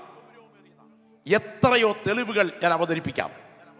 വർത്തമാന കാലത്ത് ഒരു വ്യക്തിയുടെ തെറ്റുകൾക്ക് വർത്തമാനകാല ശിക്ഷയുണ്ടോ? ഭാവികാല ശിക്ഷ എന്ന് പറയുന്ന ന്യായവിധിയുണ്ട്, യാഥാർത്ഥ്യമാണ്, അന്ത്യന്യായവിധി. പക്ഷേ ഒരു വ്യക്തിയുടെ ചെയ്തികൾക്കും തെറ്റുകൾക്കും, ഒരു ഭക്തന്റെ തെറ്റുകൾക്ക് വർത്തമാനകാലത്ത് ശിക്ഷാവിധി ഉണ്ടോ? സ്തോത്രം. വർത്തമാനകാലത്ത് ശിക്ഷാവിധി ഉണ്ട് എന്ന് ഉറപ്പിക്കുന്ന വചനം നാം വായിച്ചു കേട്ടു.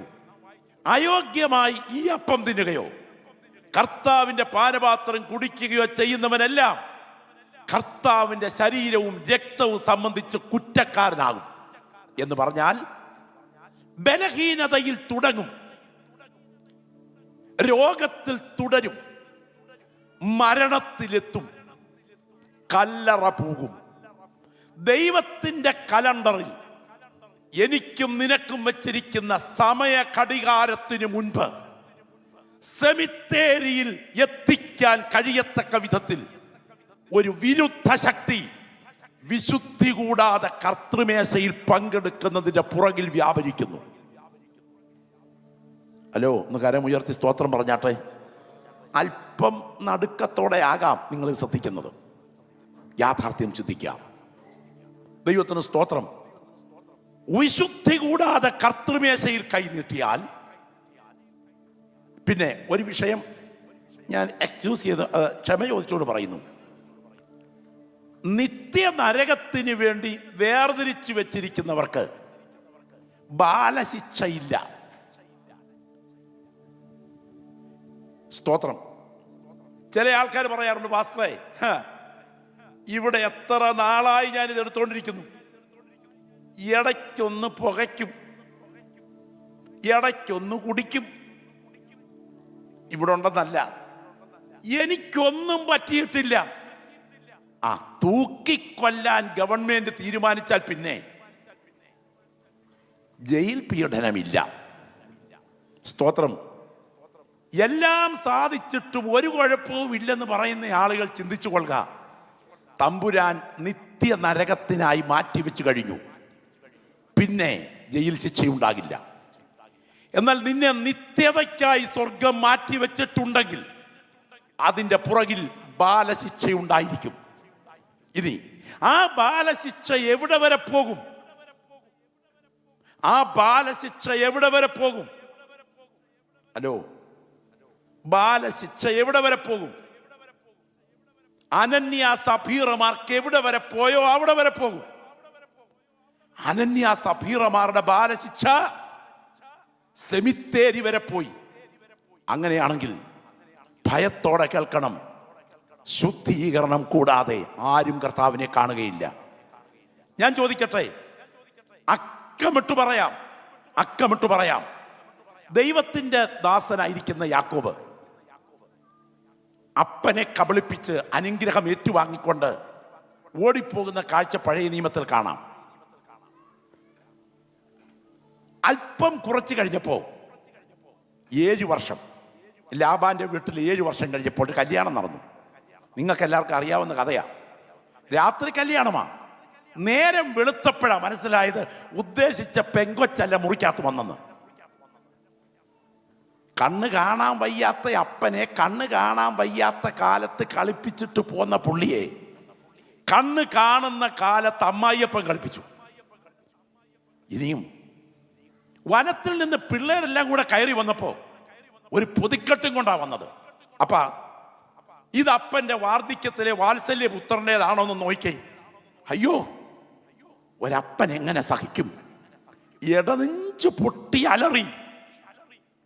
തന്റെ കുഞ്ഞിന്റെ വസ്ത്രം മൃഗം കടിച്ചു കീറിയ നിലയിൽ ചോരയിൽ പൊതിഞ്ഞു കിട്ടിയപ്പോൾ ഒരപ്പൻ സഹിക്കുമോ? പക്ഷെ കളിപ്പിക്കലായിരുന്നു.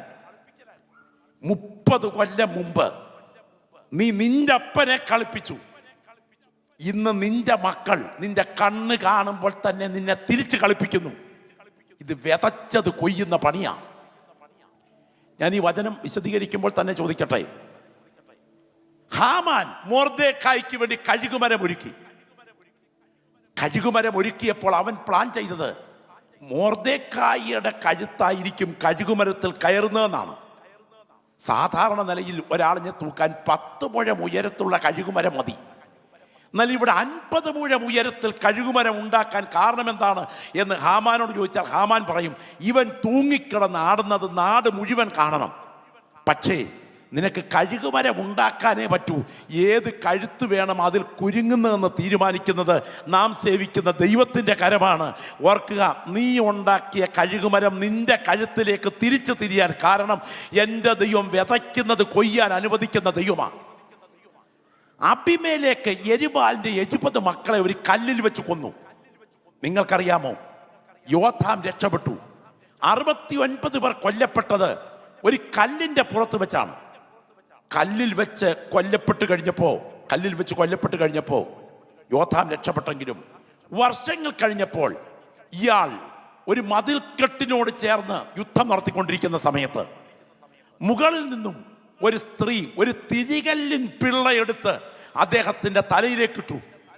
തല തകർന്ന് ചോരയിൽ കുളിച്ച് നിലത്ത് വീണപ്പോൾ ഒരു സ്ത്രീ എന്നെ കൊന്നു എന്ന് പറയാതിരിക്കേണ്ടതിന് നീ നിന്റെ വാൾ ഊരി എന്നെ കൊല്ലുക എന്ന് പറഞ്ഞ് മരണം ഏറ്റുവാങ്ങുമ്പോൾ ഈ മരണത്തിന് കല്ലും വാളും തിരിച്ച് തിരിയാൻ കാരണമെന്തെന്നറിയാമോ? ചില വർഷങ്ങൾക്ക് പുറകിൽ സാധുവിൻ്റെ മേൽ ഉപയോഗിച്ചത് കല്ലും വാളുമാണെങ്കിൽ തിരിച്ച് കല്ലും വാളും തിരിച്ച് തിരിയത്തക്ക വിധത്തിൽ ഒരു ചക്രം ഇതിനകത്ത് തിരിയുന്നുണ്ട്.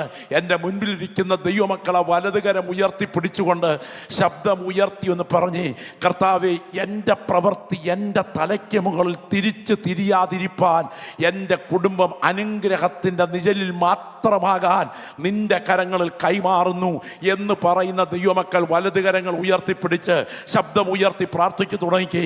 ഞാൻ വിശ്വാസ കണ്ണുകളാൽ കാണുന്നു, സ്വർഗം ഒരു ഓപ്പറേഷൻ ഇതിനകത്ത് നടത്താൻ തുടങ്ങുകയാണ്.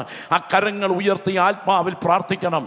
നിന്റെ കുടുംബത്തിനകത്ത് അനുഗ്രഹം മാത്രമേ വ്യാപരിക്കാവൂ. കൂടെ പറപ്പേ, നിന്റെ കുടുംബത്തിനകത്ത് ശാപം വ്യാപരിക്കാൻ പാടില്ല. യേശുവിൻ്റെ അധികാരമുള്ള നാമത്തിൽ ഈ സദസ്സിനകത്ത് ദൈവാനുഗ്രഹം മാത്രം പകരപ്പെടട്ടെ. ചില വ്യക്തികളുടെ മേൽ, കുടുംബങ്ങളുടെ മേൽ ആധിപത്യം പുലർത്തുന്ന ബന്ധനങ്ങൾ യേശുവിൻ്റെ രക്തത്താൽ അഴിയട്ടെ. യേശുവിൻ്റെ നാമത്തിൽ ഞാൻ ഇന്ന് പകലത്തെ ഈ ദൂത് സംസാരിച്ചു കൊണ്ടിരിക്കുമ്പോൾ രാവിലെ സമയം ദൈവത്തിൻ്റെ ആത്മാവ് എൻ്റെ അന്തർകരണങ്ങളിൽ നിയോഗം തന്നത് ഇവിടെയാണ്. ഇന്നത്തെ ശുശ്രൂഷയ്ക്ക് നടുവിൽ ചില കെട്ടുകളെ കർത്താവ് അഴിക്കുന്ന പകലാണ്.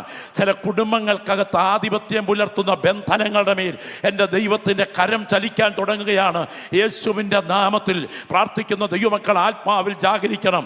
അഭിഷേകം പ്രാപിച്ച ദൈവമക്കൾ അന്യഭാഷയിൽ പ്രാർത്ഥിക്കണം. എൻ്റെ കുടുംബത്തിനകത്ത് അനുഗ്രഹം മാത്രമേ വ്യാപരിക്കാവൂ. എൻ്റെ കുടുംബത്തിനകത്ത് ശിക്ഷാവിധി വ്യാപരിപ്പാൻ പാടില്ല. അനുഗ്രഹവും ശിക്ഷാവിധിയും. നിങ്ങൾക്കറിയാമോ, അനുഗ്രഹത്തിൻ്റെയും ശിക്ഷാവിധിയുടെയും അതിപ്രധാനപ്പെട്ട 4 കവാടങ്ങളാണ് ഞാൻ മുൻപേ ഓർപ്പിച്ചത്. ഒരു കുടുംബത്തിനകത്ത് ദൈവം അധികാരസ്ഥാനം ആക്കിയിരിക്കുന്നു. പലപ്പോഴും കുടുംബ തകർച്ച വർദ്ധിക്കുന്ന ഒരു കാലഘട്ടമാണ് ഈ കാലഘട്ടം. ക്രൈസ്തവ സമൂഹങ്ങളുടെ കുടുംബ തകർച്ചയുടെ പതനത്തെക്കുറിച്ചുള്ള സ്ഥിതിവിവര കണക്കുകൾ ഞെട്ടിപ്പിക്കുന്നതാണ്. എന്നാൽ നിങ്ങളുടെ കുടുംബത്തിനകത്ത് ദൈവം വെച്ച അധികാര സ്ഥാനത്തോടുള്ള നിങ്ങളുടെ വിധേയത്വം നിമിത്തം നിങ്ങളുടെ കുടുംബത്തിൽ അനുഗ്രഹം വരാനും, അല്ല വിപരീത ഫലമുളവായാൽ നിങ്ങളുടെ കുടുംബത്തിൽ ശിക്ഷാവിധി വരാനുമുള്ള സാധ്യത ബൈബിൾ നമ്മെ പഠിപ്പിക്കുന്നു. നിങ്ങൾക്കറിയാമോ, വേദപുസ്തകത്തിലെ എഫേസ്യ ലേഖനം 5-ാം അധ്യായം 6-ാം അധ്യായം ഇത് കുടുംബത്തിന്റെ അനുഗ്രഹത്തിൽ വിധേയത്വത്തെക്കുറിച്ചും അനുഗ്രഹത്തെക്കുറിച്ച് സംസാരിക്കുകയാണ്. ഇതിൽ ദൈവം കുടുംബത്തിനകത്ത് വെച്ചിരിക്കുന്ന അധികാരത്തെക്കുറിച്ച് പറയുമ്പോൾ അതിൻ്റെ 22-ാമത്തെ വാക്യത്തിൽ പറയുന്നു, 5:22, ഭാര്യമാരെ നിങ്ങളുടെ ഭർത്താക്കന്മാർക്ക് കീഴടങ്ങിയിരിപ്പീൻ. 25-ാമത്തെ വാക്യത്തിൽ പറയുന്നു, ഭർത്താക്കന്മാരെ നിങ്ങളുടെ ഭാര്യമാരെ സ്നേഹിക്കുവീൻ. 6-ാമത്തെ വാക്യത്തിൽ പറയുന്നു, മക്കളെ നിങ്ങൾക്ക് നന്മയുണ്ടാകുവാനും നിങ്ങൾ ഭൂമിയിൽ ദീർഘായുസ്സോടെ ഇരിപ്പാനും നിങ്ങളുടെ മാതാപിതാക്കളെ അനുസരിപ്പീൻ. അങ്ങനെയാണെങ്കിൽ ഈ കുടുംബത്തിന്റെ ക്രമം നിങ്ങളുടെ വീട്ടിൽ തെറ്റിയാൽ, ചെവി തുറന്ന് കേൾക്കണേ, ഈ കുടുംബത്തിന്റെ ക്രമം എന്ന് പറഞ്ഞാൽ മാതാപിതാക്കൾക്ക് കീഴ്പ്പെടുന്ന മക്കൾ, ഭർത്താവിന് കീഴ്പ്പെടുന്ന ഭാര്യ. സ്തോത്രം. ഈ ഒരു ക്രമം ദൈവം വെച്ചിരിക്കുന്ന വ്യവസ്ഥയാണ്. ഈ ക്രമം എന്ന് നിങ്ങളുടെ കുടുംബത്തിൽ തെറ്റുമോ അതിൻ്റെ പുറകിൽ അസാധാരണ പ്രത്യാഘാതമുണ്ടാകും. ദൈവത്തിന് സ്തോത്രം. മാതാപിതാക്കൾ പറയുന്ന വാക്കുകൾ സാധാരണ വാക്കുകളല്ല. ആ വാക്കുകൾ കുടുംബത്തിന്റെ ഭാവി നിശ്ചയിക്കുന്ന വാക്കുകളാണ്. അതുകൊണ്ട് തന്നെ എൻ്റെ കുടുംബത്തിനകത്ത് അനുഗ്രഹമേ വരാവൂ, എൻ്റെ കുടുംബത്തിനകത്ത് ശിക്ഷാവിധി വരരുത് എന്ന് കൊതിക്കുന്ന പ്രിയപ്പെട്ടവർ ഈ പകരത്തെ ശുശ്രൂഷയ്ക്ക് നടുവിൽ ശ്രദ്ധിക്കുക. നിങ്ങൾക്കറിയാമോ, അധികാര നിഷേധം അത് ഒരു കുടുംബത്തിൽ വരുത്തി വയ്ക്കുന്ന അനർത്ഥം ചെറുതല്ല. ദൈവത്തിന് സ്തോത്രം. അധികാര നിഷേധം ഒരു കുടുംബത്തിൽ വരുത്തി വയ്ക്കുന്ന അനർത്ഥം ചെറുതല്ല. കുടുംബ തകർച്ചയുടെ പ്രധാനപ്പെട്ട കാരണം പഠിച്ചാൽ അധികാര നിഷേധം. ദൈവം വെച്ച അധികാര സ്ഥാനത്തോട് നിങ്ങളുടെ വിധേയത്വം നിങ്ങൾ പുലർത്തുക. മക്കൾ, കുഞ്ഞുങ്ങൾ, മാതാപിതാക്കൾ കൂടെയുള്ള മക്കൾ, ആ കരങ്ങളൊന്ന് ഉയർത്തിപ്പിടിക്കാമോ? മാതാപിതാക്കൾ കൂടെയുള്ള നാട്ടിലോ ഇവിടെയോ മാതാപിതാക്കൾ ജീവിച്ചിരിപ്പുള്ള മക്കൾ കരങ്ങളൊന്ന് ഉയർത്തിപ്പിടിക്കാമോ? ആ കരങ്ങളൊന്ന് ഉയർത്തിക്കേ, ബോധപൂർവ്വം ഒന്ന് ഉയർത്തിപ്പിടിച്ചേ. വിശുദ്ധ ബൈബിൾ പറയുന്നു, നിങ്ങൾ കരങ്ങൾ താഴ്ത്തിക്കൂ. വിശുദ്ധ ബൈബിൾ പറയുന്നു, നിങ്ങളുടെ മാതാപിതാക്കളുടെ വാക്കുകൾ സാധാരണ വാക്കുകളല്ല. നിങ്ങളുടെ മാതാപിതാക്കളുടെ വാക്കുകൾ നിങ്ങളുടെ ഭാവി നിശ്ചയിക്കുന്ന വാക്കുകളാണ്. നിങ്ങൾക്കറിയാമോ, ഏദൻ പറുദീസയിലെ ആദ്യ പാപം ഒരു അധികാര നിഷേധമായിരുന്നു. ഈ അധികാര നിഷേധത്തിൽ നിന്നാണ് പാപങ്ങൾ പൊട്ടിമുളച്ചത് മുഴുവൻ. സ്തോത്രം. കൊച്ചുദാഹരണം പറയാം. നിങ്ങൾ വീട്ടിലോട്ട് ചെന്നു, നാട്ടിലെ പത്തനംതിട്ടയിലോ റാന്നിയിലോ തിരുവല്ലയിലോ കോഴഞ്ചേരിയിലോ കോട്ടയത്തോ നിങ്ങൾ വീട്ടിലോട്ട് ചെന്നു. ചെന്ന സമയത്ത് നിങ്ങളുടെ വീട്ടിലെ തൊഴുത്തിൽ പശു നിപ്പുണ്ട്. അമ്മ പറഞ്ഞു, മോളെ ഈ കാടിയും പുളിപ്പൊടിയും കൊണ്ടേ ആ തൊഴുത്തിൽ പശുവിനൊന്ന് വെച്ചു കൊടുത്തിച്ചു വാ എന്ന് പറഞ്ഞെന്നിരിക്കട്ടെ. അങ്ങനെ പറഞ്ഞാൽ നിങ്ങൾ ഈ തൊഴുത്തിലോട്ട് കൊണ്ട് ഈ പശുവിന് പുളിപ്പൊടിയും പിണ്ണാക്കും വെച്ചുള്ള മിശ്രിതം അങ്ങോട്ട് വെച്ച് കഴിഞ്ഞത് പശു ഒന്ന് വായി താഴ്ത്തി നക്കിയിട്ട് തലപൊക്കി പിടിച്ചിട്ട് വർത്താനം അങ്ങ് തുടങ്ങിയിരിക്കട്ടെ. അല്ല ബിജു പാസ്റ്ററെ എപ്പോഴാ വന്നേ, എന്തുകൊണ്ട് വിശേഷമൊക്കെ, കഴിഞ്ഞ പ്രാവശ്യം പോയതിനെക്കാട്ടിൽ ക്ഷീണമുണ്ടെന്ന് തോന്നുന്നല്ലോ എന്ന് ബിജു പാസ്റ്ററോട് പശു സംസാരിച്ചാൽ അവിടെ കാണാൻ നിൽക്കുവോ? ഓടും. കാരണം പശു സംസാരിക്കാറില്ല. ആദ്യമായിട്ടാണ് മൃഗം സംസാരിക്കുന്നതെങ്കിൽ കേൾക്കാൻ നിൽക്കില്ല. ഏദൻ പറുദീസയുടെ കവാടത്തിൽ ഹൗവ അമ്മച്ചി പാമ്പുമായി സംസാരിക്കുന്ന സമയം ആദ്യമായിട്ടാണ് പാമ്പ് സംസാരിച്ചതെങ്കിൽ അമ്മച്ചി അവിടെ നിന്ന് പാമ്പിനോട് മറുപടി പറയുമായിരുന്നു? ഇല്ല. മൃഗജാലങ്ങൾക്ക് വീഴ്ച പറ്റുന്നതിന് മുൻപ് മനുഷ്യകുലവുമായി സംസാരിപ്പാൻ ആശയവിനിമയത്തിന്റെ ശേഷിയുണ്ടായിരുന്നു എന്ന് വ്യംഗ്യമാണ്, വ്യക്തമല്ല. എന്തായാലും ഞാൻ എൻ്റെ മുൻപിലിരിക്കുന്ന സഹോദരിമാരൊരു കാര്യം ചോദിക്കട്ടെ. നിങ്ങളുടെ ഭർത്താവിൻ്റെ അസാന്നിധ്യത്തിൽ നിങ്ങളുടെ ഭർത്താവിന് മാത്രം അറിയാവുന്ന ഒരു പ്രധാനപ്പെട്ട വിഷയത്തിൻ്റെ വിശകലനം. അല്ലറ ചില്ലറ കാര്യം നിങ്ങൾക്കറിയാം. ഒരു അന്യൻ വന്ന് നിങ്ങളോട് ചോദിച്ചാൽ നിങ്ങൾ എന്തോ പറയും? ആഢ്യത്വവും മാന്യതയുമുള്ള സഹോദരിമാരാന്ന് എന്നെ പറയും. എന്നോടല്ല പറഞ്ഞത്, അച്ചായനോടാ. അങ്ങോട്ട് പോയിട്ടുണ്ട്, ഇപ്പം വിളിച്ചോണ്ട് വരാം എന്ന് പറഞ്ഞാൽ ഇവൻ കൂടുതൽ വിശകലനത്തിന് നിൽക്കില്ല. എന്നാൽ അച്ചായനെ മാറ്റി നിർത്തി കൊച്ചമ്മ ഒറ്റയ്ക്ക് തുടങ്ങിയ സംഭാഷണമാണ് സകല കുഴപ്പത്തിൻ്റെയും തുടക്കമായി ഏദനിൽ വന്നത്. ഏദനിൽ ഒരധികാര നിഷേധം വരുന്നു. നിങ്ങൾക്കറിയാമോ, മാതാപിതാക്കളോടുള്ള നിങ്ങളുടെ ബന്ധം ഏറ്റവും ഗൗരവമേറിയതാണ്. ദൈവത്തിന് സ്തോത്രം. അത് നിങ്ങളുടെ ആയുസ്സിനെ ബാധിക്കും. ബൈബിൾ പറയുന്നത് സത്യമാണെങ്കിൽ നിങ്ങളുടെ ദീർഘായുസ് മാതാപിതാക്കളുടെ ബന്ധത്തോട് ബന്ധമുണ്ട്. നിങ്ങൾക്കറിയാമോ, എല്ലാ വൃക്ഷത്തെയും വിത്തിനോട് ബന്ധിപ്പിക്കുന്ന ഒരു ഘടകമുണ്ട്. ഞെട്ട് എന്നാണ് അതിൻ്റെ പേര്. മാവിനെ മാങ്ങയോട് ബന്ധിപ്പിക്കുന്ന, പ്ലാവിനെ ചക്കയോട് ബന്ധിപ്പിക്കുന്ന, തേങ്ങയെ തെങ്ങിനോട് ബന്ധിപ്പിക്കുന്ന ഒരു പ്രത്യേക പോർഷനുണ്ട്. അത് ഞെട്ടാണ്. ഞാൻ ചോദിക്കുന്നു, നിങ്ങൾക്ക് ഞെട്ടുണ്ടോ? ഇവിടെ ഇരിക്കുന്ന സഹോദരങ്ങൾ ശ്രദ്ധിക്കണം, നിങ്ങൾക്ക് ഞെട്ടുണ്ടോ? ആദമിനും ഹവ്വയ്ക്കും ഞെട്ടില്ല. ഒരപ്പനിൽ നിന്നും അമ്മയിൽ നിന്നും ജന്മം കൊള്ളാത്തത് കൊണ്ട് അവർക്ക് പുക്കൾ ചുഴി എന്ന ഞെട്ടില്ല.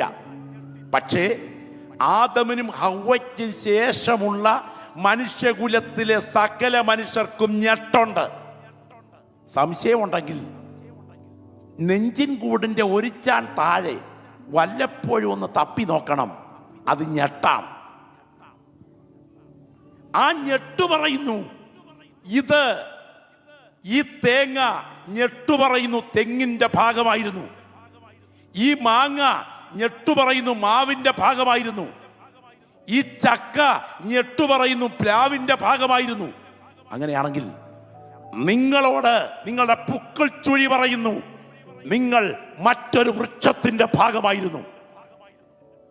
ആ വൃക്ഷം അവരുടെ ബലഹീനതയോട് അടുക്കുന്ന ഘട്ടം വരുമ്പോ, സ്തോത്രം ഇല്ലേ, നാട്ടിലെ ഭാഷയിൽ പറഞ്ഞാൽ കാച്ചിയ എണ്ണയുടെ മണവും ഇരിക്കുന്നിടത്തുനിന്ന് മൂത്രം വീഴുകയും ഒക്കെ ചെയ്യുന്ന സമയത്ത് കലിതുള്ളി കാട്ടുന്ന ഭാവം കണ്ടുകൊണ്ട് ആ വിറയ്ക്കുന്ന കൈ പൊക്കിപ്പിടിച്ച് മക്കളെ ദൈവം ചോദിച്ചോട്ടെ എന്ന് പറഞ്ഞാൽ അത് തലമുറകൾക്കിരിപ്പതാണെന്നും, എന്നാൽ ചുക്കിച്ചുളിഞ്ഞ ആ മുഖത്തൊന്ന് തലോടിയിട്ട് പപ്പ മമ്മി ഞങ്ങൾ കൂടുണ്ട് എന്ന് പറഞ്ഞ് ആശ്വസിപ്പിക്കുമ്പോൾ നനയുന്ന കണ്ണുകളോടെ നിങ്ങളുടെ തലയിൽ കൈവച്ചു മക്കളെ ദൈവം നിങ്ങളെ അനുഗ്രഹിക്കട്ടെ എന്നൊരു വൃദ്ധൻ പറഞ്ഞാൽ അതിൻ്റെ പുറകിൽ കോടികളുടെ ആസ്തിയേക്കാൾ ശക്തിയുണ്ട് എന്ന് തിരിച്ചറിയുന്ന ദൈവമക്കൾ ആത്മാവിൽ പറയണം.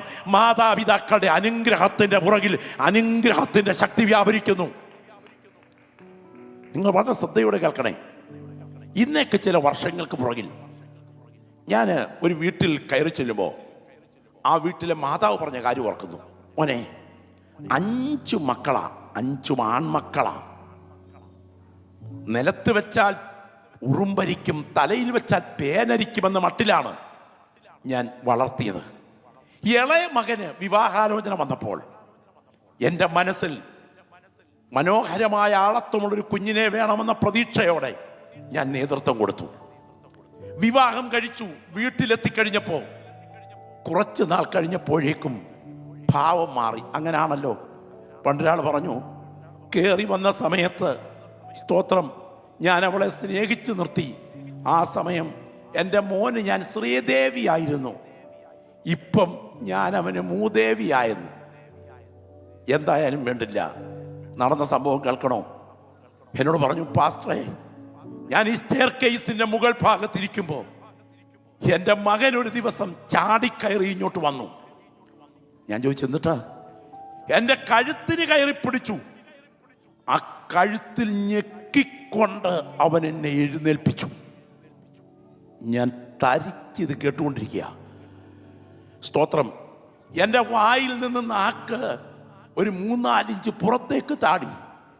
ആ സമയത്ത് എൻ്റെ മോൻ എന്നോട് പറയുക, എന്നേ തള്ളേ, എൻ്റെ ഭാര്യ പറയുന്നത് കേട്ട് മര്യാദയ്ക്ക് ഇവിടെ കഴിഞ്ഞുകൊള്ളണം, അല്ലെങ്കിൽ നിങ്ങളെ പൊക്കിയെടുത്ത് ഗ്രില്ലിലൂടെ ഞാൻ പുറത്തേക്ക് എറിയും, വല്ല വണ്ടിയും കയറി ഇറങ്ങുമെന്ന് ഓർക്കണം. സ്തോത്രം. എന്നിട്ട് ഇരുത്തിയിട്ടങ്ങ് ഇറങ്ങിപ്പോയി. അടുത്ത വാചകം ഈ അമ്മ പറഞ്ഞതാണ് എൻ്റെ ചങ്കിടിപ്പ് വർദ്ധിപ്പിച്ചത്. മോനെ, പാവം കുഞ്ഞാ, കോപം കയറിയപ്പം കഴുത്തിന് പിടിച്ച് ഞെക്കിയെന്നേ ഉള്ളെന്ന്. ഒരു വസ്തുത ഓർക്കുക, എല്ലാ തെറ്റും ക്ഷമിക്കുന്ന ഒരു കോടതി ഭൂമിയിലുണ്ടെങ്കിൽ പെറ്റതള്ളയുടെ ഹൃദയം മാത്രമാണ് എന്ന് മനസ്സിലാക്കുന്ന പ്രിയപ്പെട്ടവർ തിരിച്ചറിയുക. ചിലതൊക്കെ കണക്ക് തീരാതിരിക്കില്ല. ചില ദിവസങ്ങൾ മുൻപോട്ട് പോയി. ഒരു ബ്രെയിൻ അറ്റാക്കിൽ ഈ അമ്മ ലോകത്തോട് ഇവിടെ പറഞ്ഞു. സ്തോത്രം. ദിവസങ്ങൾ പിന്നിട്ടു. വീട്ടിൽ ഏറ്റവും പുതിയ മോഡലിൽ ഒരു കാർ മെട്രോപൊളിറ്റൻ സിറ്റിയിൽ നിന്നും ഷോറൂമിൽ നിന്നും എടുത്തുകൊണ്ട് മകനും ഡ്രൈവറും ഹൈവേ വഴി പാഞ്ഞു വരുമ്പോൾ ഭാര്യയോട് ചോദിച്ചു, എന്താണ് വാങ്ങിച്ചുകൊണ്ട് വരേണ്ടത്? ഞാൻ ഭക്ഷണശാലയിൽ നിന്ന് വാങ്ങിച്ചുകൊണ്ട് വരാം, നീ ഒന്നും പാചകം ചെയ്യണ്ട. പക്ഷേ പൊതിഞ്ഞു കെട്ടിക്കൊണ്ട് വന്ന ആ യാത്രയിൽ ഒരു ട്രക്കുമായി കൂട്ടിയിടിച്ച് ചെതറിയ ബോഡി ആ വീടിന്റെ അടുക്കലുള്ള ഹൈവേയിൽ വെച്ച് ചിന്നിച്ചിതറിയ ഡെഡ് ബോഡി ഒരു ഫോട്ടോ മുകളിൽ വെച്ച് പെട്ടി കയറി വരുമ്പോൾ ഞാൻ നോക്കിയപ്പോ എൻ്റെ മനസ്സിൽ ഓടിയെത്തിയ ഒരു വാക്കുണ്ട്, എന്നേ തള്ളേ, ഈ ഗ്രില്ലിലൂടെ ഞാൻ പുറത്തേക്കെറിയും, വല്ല വണ്ടിയും കയറി ഇറങ്ങും എന്ന് പറഞ്ഞ് ഇരുത്തിയിട്ട് പോയ ആ മകന്റെ വാക്കുകൾ ആറം പറ്റും പോലെ ഭവിച്ചല്ലോ. ഈ ദൂത് ഇന്ന് പകൽ കേട്ടുകൊണ്ടിരിക്കുമ്പോൾ എൻ്റെ കുടുംബം അനുഗ്രഹത്തിന്റെ നിഴലിലേ ആകാവൂ, എൻ്റെ കുടുംബം ശാപത്തിന്റെ നിഴലിലാകരുത് എന്ന് കൊതിക്കുന്ന ദൈവമക്കൾ ആ വലതുകരം ഉയർത്തിപ്പിടിച്ച് ഒരു നിമിഷം പ്രാർത്ഥിച്ചേ. ശബ്ദമുയരട്ടെ, ശബ്ദമുയരട്ടെ.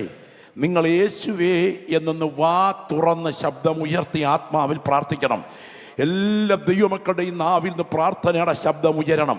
എൻ്റെ കുടുംബത്തിനകത്ത് ശാപം വാഴരുത്, എൻ്റെ കുടുംബത്തിനകത്ത് അനർത്ഥം വാഴരുത്, എൻ്റെ കുടുംബത്തിനകത്ത് പ്രാർത്ഥിക്കുന്ന ദൈവമക്കളുടെ പ്രാർത്ഥന ഉച്ചത്തിലാകട്ടെ. ചില മിനിറ്റുകൾ കൊണ്ട് എനിക്ക് മണിക്കൂറുകൾ ഇത് പറയാനുണ്ടെങ്കിലും എൻ്റെ വാക്കുകൾ ഞാൻ അവസാനിപ്പിക്കാൻ ആഗ്രഹിക്കുക. യേശുവിൻ്റെ നാമത്തിൽ ഇന്ന് പകൽ ഇവിടെ നിന്ന് ജാഗരിച്ചു കൊണ്ടിരിക്കുന്ന സമയത്ത് ചില വീടുകളുടെ ബന്ധനങ്ങളെ കർത്താവ് അഴിച്ചു മാറ്റുന്ന പകലാണ്. സ്വർഗത്തിലെ ദൈവത്തിൻ്റെ ഓമന പുത്രന്റെ കരം ഈ സഭായോഗത്തിനകത്ത് ശുശ്രൂഷിച്ചു കൊണ്ടിരിക്കുന്ന സമയത്ത് ചില വ്യക്തികളെ തൊടാൻ ആഴത്തിൽ ഇറങ്ങി വരികയാണ്. പരിശുദ്ധാത്മാവ് ചില വ്യക്തികളെ ആഴത്തിൽ വിവേചിക്കുകയാണ്. പറന്നുയരുവാൻ നിനക്ക് ചിറകുകൾ ഉണ്ടെങ്കിലും നിന്നെ പറക്കാൻ അനുവദിക്കാതെ നിന്റെ ചിറകുകളെ അരിഞ്ഞു വീഴ്ത്തുന്ന ചില അദൃശ്യ ശക്തികൾ ഇതിൻ്റെ പുറകിൽ വാദിച്ചു കൊണ്ട് നിൽക്കുമ്പോൾ ഇന്നത്തെ കർത്താവിൻ്റെ മേശ നിന്റെ മേൽ വ്യാപരിക്കുന്ന കെട്ടിനെ അഴിച്ചു മാറ്റുന്ന ഒരു ദൈവശക്തിയായി മാറണമെന്ന് കൊതിക്കുന്നുണ്ടെങ്കിൽ പരിശുദ്ധാത്മാവ് ഇന്ന് പകൽ പറയുന്നു, ആ പ്രവൃത്തി കർത്താവ് ഈ യോഗത്തിനകത്ത് ആരംഭിക്കുകയാണ്. നിന്റെ കുടുംബത്തിനകത്ത് ദൈവം വെച്ച അധികാര സ്ഥാനത്തോട് ഒരു നിഷേധാത്മകമായി പെരുമാറുന്ന പെരുമാറ്റം ഇന്ന് പകൽ ശൈലിയുടെ ഭാഗമാണെങ്കിൽ അതിനെ അടിവേരറുത്തു മാറ്റിയിട്ട് എൻ്റെ കർത്താവേ, എൻ്റെ കുടുംബത്തിനകത്ത് അനുഗ്രഹം മാത്രമേ വ്യാപരിക്കാവേ എന്ന് കൊതിക്കുന്ന ദൈവമക്കൾ ഇരിക്കുന്ന ഇരിപ്പിൽ പ്രാർത്ഥിച്ചു തുടങ്ങിക്കോ, പ്രാർത്ഥിച്ചു തുടങ്ങിക്കോ. പരിശുദ്ധാത്മാവ് നിങ്ങളോട് പറയുന്നു, ചില കെട്ടുകളെ കർത്താവ് അഴിച്ചു മാറ്റാൻ തുടങ്ങുന്നു. യേശുവിൻ്റെ രക്തത്താൽ അതിവിടെ സംഭവിച്ചു കൊണ്ടിരിക്കുന്നു. യേശുവിൻ്റെ നാമത്തിൽ സംഭവിക്കുന്നു. പരിശുദ്ധാത്മാവ് ചില വ്യക്തികളെ ആത്മാവിൽ വിവേചിക്കുന്നു. ദൈവത്തിന് ആത്മാവ് പറയുന്നു, ഈ പട്ടണത്തിൽ നീ കൈനീട്ടി ഏറ്റുവാങ്ങേണ്ട നിന്റെ കുടുംബത്തിലെ ചില അനുഗ്രഹങ്ങൾ, ഈ പട്ടണത്തിൽ നിന്റെ ഭവനത്തിൽ വന്നു ചേരേണ്ട ചില നന്മയുടെ വഴികൾ, അത് നിന്റെ ഭവനത്തിൽ ഉയരുന്ന ശാപവാക്കുകൾ കൊണ്ട് മുറിച്ചു നിർത്തി ആധിപത്യം പുലർത്തുന്നെങ്കിൽ ഇന്നത്തെ ആരാധനയ്ക്കകത്ത് സ്വർഗം അതിനെ അഴിച്ചു മാറ്റിയിട്ട് നിന്റെ ഭവനത്തിനകത്ത് ഉയർന്നു നിൽക്കുന്ന ചില കാർമേഘ പടലങ്ങളെ യേശുവിൻ്റെ രക്തത്തിൻ്റെ ശക്തി അഴിച്ചു മാറ്റിയിട്ട് ഒരു അസാധാരണ സ്വാതന്ത്ര്യത്തിലേക്ക് നിന്നെ നടത്താൻ കൊതിക്കുകയാണ്. ആത്മാവിൽ നമുക്ക് പ്രാർത്ഥിക്കാം, എൻ്റെ ഭവനത്തിൽ അനുഗ്രഹമല്ലാതെ എൻ്റെ ഭവനത്തിൽ ശാപത്തിൻ്റെ ശക്തി വ്യാപരിക്കരുത്. ഗ്ലോറി, ഹല്ലേലൂയ, ദൈവത്തിന് മഹത്വം. നിങ്ങൾക്കറിയാമോ, ശ്രദ്ധിച്ചു കേൾക്കണേ, പുറത്ത് പലപ്പോഴും നമ്മുടെ കുടുംബം അനുഗ്രഹത്തിൻ്റെ ഭാഗമാണെങ്കിലും ഉള്ളിൻ്റെ ഉള്ളിൽ കുടുംബത്തോട് വ്യാപരിക്കുന്ന ചില ശിക്ഷാവിധിയുടെ ക്രമങ്ങളുണ്ട്. ഞാൻ വളരെ സമയം പോയി ഇവിടെ അവസാനിപ്പിക്കേണ്ട ടൈമായോണ്ട് ഞാൻ നിർബന്ധിക്കാനില്ല. ചില മിനിറ്റുകളൊന്ന് പ്രാർത്ഥിച്ച് അവസാനിപ്പിക്കാൻ ആഗ്രഹിക്കുന്നു. നിങ്ങൾക്കറിയാമോ, സ്തോത്രം, രണ്ട് ഭാര്യയും ഭർത്താവും എന്ന രണ്ട് വ്യക്തികൾ തമ്മിൽ ഏറ്റുമുട്ടുമ്പോൾ ആ ഏറ്റുമുട്ടൽ വൈകാരിക വിക്ഷുബ്ധതയുടേതാണെങ്കിലും അതിൻ്റെ പ്രത്യാഘാതം ഒരു ജനറേഷനെ മുഴുവൻ ബൈൻഡ് ചെയ്യുകയാണ്. അത് നിങ്ങളുടെ കുടുംബത്തിൽ സംഭവിക്കരുത്. അത് നിങ്ങളുടെ കുടുംബത്തിൽ സംഭവിക്കാതിരിക്കണമെങ്കിൽ നിങ്ങൾ സൂക്ഷിക്കേണ്ട അതിപ്രധാനപ്പെട്ട ഈ വിഷയത്തെ ഒഴിവാക്കാൻ നിങ്ങൾ ശ്രദ്ധിക്കേണ്ട, വിശുദ്ധ മേശയിലേക്ക് കരം നീട്ടാൻ തുടങ്ങുന്നു, ഒഴിവാക്കേണ്ട അതിപ്രധാനപ്പെട്ട ചില കാര്യങ്ങൾ. അതിൽ ഒന്നാമത്തെ പ്രധാനപ്പെട്ട വിഷയം, നിങ്ങളുടെ കുടുംബത്തിനകത്ത് ആത്മീയതയെ ആധിപത്യം പുലർത്താവൂ. നിങ്ങളുടെ കുടുംബത്തിനകത്ത് അനാത്മീയതയെ ആധിപത്യം പുലർത്തരുത്. ഒരിക്കൽ അർദ്ധരാത്രിയായപ്പോൾ ഒരു പാസ്റ്റർ ഫോണിലേക്ക് ഒരു കോള് വന്നു. ഒരു സഹോദരിയാണ് വിളിക്കുന്നത്. വിളിക്കുന്ന സഹോദരിയുടെ ശബ്ദം ഇതാണ്: പാസ്റ്റർ, ഇവിടെ വരെ വരണം, ഞങ്ങളെ പ്രാർത്ഥിച്ചൊന്ന് രണ്ടാക്കി തരണം, ഈ വിധത്തിൽ പോകാൻ നിവർത്തിയില്ല. നിങ്ങൾക്കറിയാമോ, പാസ്റ്റർ പറഞ്ഞു, ഇതാ ഞാൻ ഓടിയെത്തിക്കഴിഞ്ഞു, പ്രാർത്ഥിച്ച് രണ്ടാക്കി തരാം. അദ്ദേഹം ഓടിച്ചെന്ന് ഉറക്ക വസ്ത്രവുമായി കാറിൽ കയറി യാത്ര ചെയ്ത് വീട്ടിൽ ചെല്ലുമ്പോൾ രണ്ടുപേരും ആക്രമണ സ്വഭാവത്തോടെ നിൽക്കുകയാണ്. ഒരാളിൻ്റെ കയ്യിൽ കുറ്റിച്ചൂല്, മറ്റേ ആളിൻ്റെ കയ്യിൽ കാശാവ് മുട്ടം. രണ്ടും കൂടെ ചെറഞ്ഞടുക്കുകയാണ്. നിക്ക്, പ്രശ്നം എന്താന്ന് പറ, പരിഹാരം ഉണ്ടാക്കി തരാം. കൂടുതൽ പ്രശ്നമൊന്നുമില്ല, ഇങ്ങേരുമായിട്ട് ഒത്തുപോകാൻ പറ്റില്ല. യോജിപ്പിച്ചത് മാറ്റിത്തരാൻ പ്രാർത്ഥിച്ച് ശുശ്രൂഷ നടത്തിയ ആളിനെ തന്നെ വിളിച്ചതാ. അപ്പോൾ പറഞ്ഞു, ഒരു കാര്യം ചെയ്യും, മുറിക്കകത്തോട്ട് കയറണം, ഞാൻ പറയുന്ന കാര്യം അടുത്ത 45 മിനിറ്റ് ഒന്ന് ചെയ്യണം, അത് കഴിഞ്ഞ് ഇറങ്ങി വരണം, പ്രാർത്ഥിച്ച് രണ്ടാക്കാൻ പോവുക. വേദപുസ്തകം എടുത്ത് നടുക്കോട്ട് വെച്ച് കൈകോർത്ത് പിടിച്ച് നിങ്ങൾ പുസ്തകത്തിലേക്ക് വെക്കണം. എന്നിട്ട് നിങ്ങൾ പ്രാർത്ഥിക്കണം, രണ്ടായി ജീവിക്കാനുള്ള ദൈവകൃപയ്ക്ക് വേണ്ടി. 10 മിനിറ്റ് പോയി, 20 മിനിറ്റ് പോയി, 30 മിനിറ്റ് പോയി, രണ്ടുപേരും കരയാൻ തുടങ്ങി. 40 മിനിറ്റ് എത്തുന്നതിന് മുൻപ് ഇറങ്ങി വന്ന് പാസ്റ്ററോട് പറഞ്ഞു, ഞങ്ങൾക്ക് രണ്ടാകണ്ട. ഈ ദൂത് സംസാരിച്ചു കൊണ്ടിരിക്കുമ്പോൾ ഞാൻ പറയട്ടെ, കോടതിക്ക് തീർക്കാൻ കഴിയാത്തത്, പോലീസ് സ്റ്റേഷന് തീർക്കാൻ കഴിയാത്തത്, അഡ്വക്കേറ്റിന് തീർക്കാൻ കഴിയാത്തത്, സൈക്കാട്രിസ്റ്റിന് തീർക്കാൻ കഴിയാത്തത് ഈ വചനത്തിന് തീർക്കാൻ കഴിയും എന്ന് വിശ്വസിക്കുന്നവരാണ് ഇവിടെ കടന്നു വന്നിരിക്കുന്ന ദൈവമക്കളെങ്കിൽ ഇന്ന് പകൽ ആത്മാവിൽ പ്രാർത്ഥിക്കണം, എൻ്റെ കുടുംബത്തിനകത്ത് ആത്മീയത മാത്രമേ ആധിപത്യം പുലർത്തൂ. 2, വൈകാരിക വിക്ഷോഭം നിങ്ങളുടെ കുടുംബത്തെ ഭരിക്കാൻ അനുവദിക്കരുത്. വൈകാരിക വിക്ഷോഭം നിങ്ങളുടെ കുടുംബത്തെ ഭരിക്കാൻ അനുവദിക്കരുത്. എനിക്കതിനെക്കുറിച്ച് ഒരുപാട് പറയാനുണ്ട്. 3ാമത്തെ പ്രധാനപ്പെട്ട ചിന്ത നിങ്ങൾ ശ്രദ്ധിക്കണം. സമ്പത്ത് വെട്ടിപ്പിടിക്കാനുള്ള നെട്ടോട്ടത്തിന് മുൻപിൽ നിന്റെ കുടുംബത്തിന്റെ മുൻഗണന നീ അവസാനിപ്പിക്കരുത്. ഞാനൊരു കൊച്ചു ചോദ്യം നിങ്ങളോട് ചോദിക്കുന്നു. സാമ്പത്തിക സുരക്ഷിതത്വമാണോ മാനസിക സംതൃപ്തിയാണോ കുടുംബജീവിതത്തിന്റെ വിജയത്തിന്റെ അടിസ്ഥാനം എന്ന് പറഞ്ഞാട്ടെ? മാനസിക സംതൃപ്തി. സാമ്പത്തിക സുരക്ഷിതത്വം അല്ല, മാനസിക സംതൃപ്തിയാണ് കുടുംബജീവിതത്തിന്റെ അടിസ്ഥാനം. ഒരിക്കൽ ഈ മണ്ണാർക്കാട് എന്ന് പറഞ്ഞ കേരളത്തിലൊരു സ്ഥലത്തിനടുത്ത് മലയരയന്മാരെന്ന് പറഞ്ഞ ഒരു പറ്റം ആൾക്കാർ വനത്തിനകത്ത് താമസിക്കുന്ന വനവാസികളാണ്. അവരിലൊരു മലയരയനെ പന്നി കുത്തി. ഈ പന്നി കുത്തിയ മലയരയനെ ട്രീറ്റ്മെന്റിന് വേണ്ടി കൊണ്ടുവന്നിരിക്കുക. ട്രീറ്റ്മെന്റ് കൊണ്ടുവന്നപ്പോൾ ഒരു സുവിശേഷ പ്രവർത്തനത്തിൽ ഏർപ്പെട്ടിരിക്കുന്ന ഡോക്ടർ ഇദ്ദേഹത്തിനെ ട്രീറ്റ് ചെയ്തുകൊണ്ടിരിക്കുമ്പോൾ ഇദ്ദേഹത്തോട് ചോദിച്ച ചോദ്യം ഇതാണ്: അല്ല മൂപ്പ, ഞാനൊരു ചോദ്യം ചോദിക്കട്ടെ, ഗവൺമെന്റ് നിങ്ങൾക്ക് പ്രത്യേകം ക്വാർട്ടേഴ്സ് ഒക്കെ അനുവദിച്ചിട്ടുണ്ടെന്ന് കേൾക്കുന്നു, അവിടെങ്ങാനും വന്ന് താമസിക്കരുതോ? ഈ കൊടും വനത്തിനകത്ത് ഏറുമാടം കെട്ടി അതിന്റെ മുകളിൽ കയറി ഉറങ്ങിയെങ്കിലേ സുഖമാകത്തുള്ളൂ. അപ്പോ ഈ മുറുക്കി മുറുക്കി മുറുക്കി പുളിങ്കുരു പോലെ കറുത്ത് ചുരുണ്ട കുറ്റിപ്പല്ലുകളെല്ലാം കൂടെ പുറത്തോട്ട് കാട്ടി മുഖം ഒന്ന് കൂട്ടി വക്രിപ്പിച്ചുകൊണ്ട് ഈ മലയരയൻ പറഞ്ഞ മറുപടി ഒരു ഡോക്ടർ പറഞ്ഞു. ഇയാൾ പറയാ, ഈ മലയരൻ പറയാ, തമ്പ്ര അവിടം സ്വർഗമാ തമ്പ്ര, സ്വർഗം. പന്നിയിറച്ചിയും പുഴുങ്ങി തിന്ന് മലദൈവങ്ങളെ സേവിച്ച് സ്തോത്രം ഏറുമാടത്തിൽ കിടന്നുറങ്ങുന്നത് സ്വർഗം തന്നെയാ തമ്പ്ര. ഈ ഡോക്ടർ തിരുവനന്തപുരത്ത് തൻ്റെ സ്നേഹിതനായ ഒരു അറിയപ്പെട്ട സിനിമാ നടൻ്റെ പ്രശ്നം പരിഹരിക്കാൻ സ്വകാര്യ സംഭാഷണത്തിൽ ഒരു സൈക്കോളജിസ്റ്റ് കൂടെ ആയതുകൊണ്ട് സംസാരിക്കാനായിട്ട് രംഗത്ത് വന്നു. അദ്ദേഹം പറഞ്ഞു, ഈ സൈക്കോളജിസ്റ്റിനോട് ഈ സിനിമാ നടൻ പറയുക, സാറേ 3 വീടുണ്ട്, 3 വീട്. ഒന്ന് തിരുവനന്തപുരത്ത്, ഒന്ന് കൊടൈക്കനാലിൽ, മറ്റൊന്ന് ഊട്ടിയിൽ. 3ന്റെ മുറ്റത്ത് പുത്തൻ കാർ കിടപ്പുണ്ട്. പക്ഷേ ഭാര്യയുടെയും മക്കളുടെയും കൂടെ സമാധാനമായിട്ടൊന്നിരുന്ന് 2 പച്ചച്ചോറ് വാരിയൊന്നുണ്ട്, ശരിക്കൊന്ന് ഉറങ്ങിയിട്ട് എത്ര കാലമായെന്നറിയാമോന്ന്. ഞാൻ എന്തായി പറഞ്ഞേ?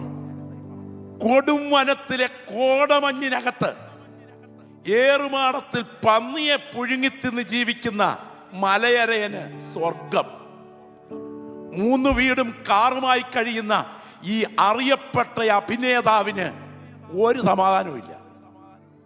ഞാൻ ഇന്ന് പകൽ പറയട്ടെ, നിങ്ങളുടെ കുടുംബത്തെ ഭരിക്കുന്ന അസമാധാനത്തിന്റെ പുറകിൽ വ്യാപരിക്കുന്ന മാനസിക അവസ്ഥകളെ ആത്മാവിൽ ബന്ധിക്കുന്ന പകലായി പകൽ മാറണം. അതിനെതിരെ വാദിക്കുന്നത് നിന്റെ പുറകിൽ വ്യാപരിക്കുന്ന ഇരുട്ടിന്റെ ശക്തിയാണ്. ഇന്ന് പകൽ ആത്മാവിൽ പറയണം, എൻ്റെ കുടുംബത്തിനകത്ത് മനസ്സിനെ ബന്ധിക്കുന്ന വ്യാപാര ശക്തിയെ ഞാൻ ഇന്ന് പകൽ ആത്മാവിൽ ജയിക്കുകയാണ്. പ്രാർത്ഥിക്കാൻ കഴിയുമോ? ശബ്ദമുയരട്ടെ, ശബ്ദമുയരട്ടെ. എല്ലാ കൃപ ലഭിച്ച ദൈവമക്കളും ഒന്ന് ആത്മാവിൽ പ്രാർത്ഥിക്കാൻ കഴിയുമോ? ദൈവത്തിന് സ്തോത്രം. ഞാൻ പറയാം, ഈ പകൽ ഒരു സാധാരണ പകലല്ല. ചില കുടുംബത്തിനകത്തെ ബന്ധനങ്ങളെ സ്വർഗം അഴിച്ചു മാറ്റുന്ന പകലാണ്. യേശുവിൻ്റെ രക്തത്താൽ അത് ഈ പകൽ ഇവിടെ സംഭവിക്കട്ടെ. ദൈവത്തിന് സ്തോത്രം. അസംതൃപ്തി നിന്റെ വീടിനെ വാഴരുത്. യേശുവിൻ്റെ നാമത്തിൽ ആ അസംതൃപ്തിയുടെ ആത്മാവിന്മേൽ ഇന്ന് പകൽ യേശുവിൻ്റെ രക്തത്താൽ ഞാൻ ജയമെടുക്കുകയാണ്. ദൈവത്തിന് സ്തോത്രം. അവിഹിത ബന്ധങ്ങൾ നിന്റെ വീട്ടിൽ വേര് പിടിക്കരുത്. യേശുവിൻ്റെ നാമത്തിൽ ആ ബന്ധനത്തെ ആത്മാവിൽ ഞാൻ അഴിക്കുകയാണ്. യേശുവിൻ്റെ അധികാരമുള്ള നാമത്തിൽ അസാധാരണമായി വ്യാപരിക്കുന്ന ചിലത് നിന്റെ കുടുംബത്തെ ഭരിക്കാൻ ശ്രമിക്കുമ്പോൾ യേശുവിൻ്റെ രക്തത്താൽ ഇന്ന് പകൽ ഒരു വലിയ വിടുതൽ വ്യാപരിക്കുന്ന പകലാണ്. തിരിച്ചറിയുന്ന ദൈവമക്കൾ ആത്മാവിൽ ചില മിനിറ്റുകളൊന്ന് പ്രാർത്ഥിച്ചു തുടങ്ങിക്കാട്ടെ. എൻ്റെ ആ മുൻപിലിരിക്കുന്ന വ്യക്തികളിൽ ചില പ്രിയപ്പെട്ടവരിലേക്ക് ഈ വചനം ആഴത്തിൽ ക്രിയ നടത്തുകയാണ്. നിന്നിൽ ശാപത്തിൻ്റെ വാക്കുകൾ ഉത്ഭവിപ്പിച്ച് നിന്റെ ഭാര്യാഭർത്തൃ ബന്ധങ്ങളിൽ വിള്ളൽ വീഴ്ത്തി നിന്റെ കുടുംബജീവിതത്തെ വല്ലാതെ തകർത്ത് ക്രമേണ നിന്റെ ഭവനത്തിൽ കാറ്റ് വിതച്ച് കൊടുങ്കാറ്റ് കൊയ്യിച്ച് നിന്റെ വാഗ്ദത്തങ്ങളെ മുച്ചൂടും തകർത്ത് വാദിച്ചു നിൽക്കുന്ന ചില ബന്ധനങ്ങൾ ഈ വിശുദ്ധ മേശയ്ക്ക് മുൻപിൽ വ്യാപരിച്ചു കൊണ്ടിരിക്കുന്ന ദൈവാത്മാവിന്റെ വ്യാപാരത്താൽ സ്വർഗം ഇന്ന് പകൽ അഴിച്ചു മാറ്റത്തക്ക വിധം ഒരു വലിയ വിടുതൽ വ്യാപരിക്കുന്ന പകലാണ്. അത് തിരിച്ചറിയുന്ന ദൈവമക്കൾ ശബ്ദമുയർത്തി പ്രാർത്ഥിച്ചു തുടങ്ങട്ടെ, പ്രാർത്ഥിച്ചു തുടങ്ങട്ടെ. ദൈവത്തിന് മഹത്വം. യേശുവിൻ്റെ നാമത്തിൽ ജയം.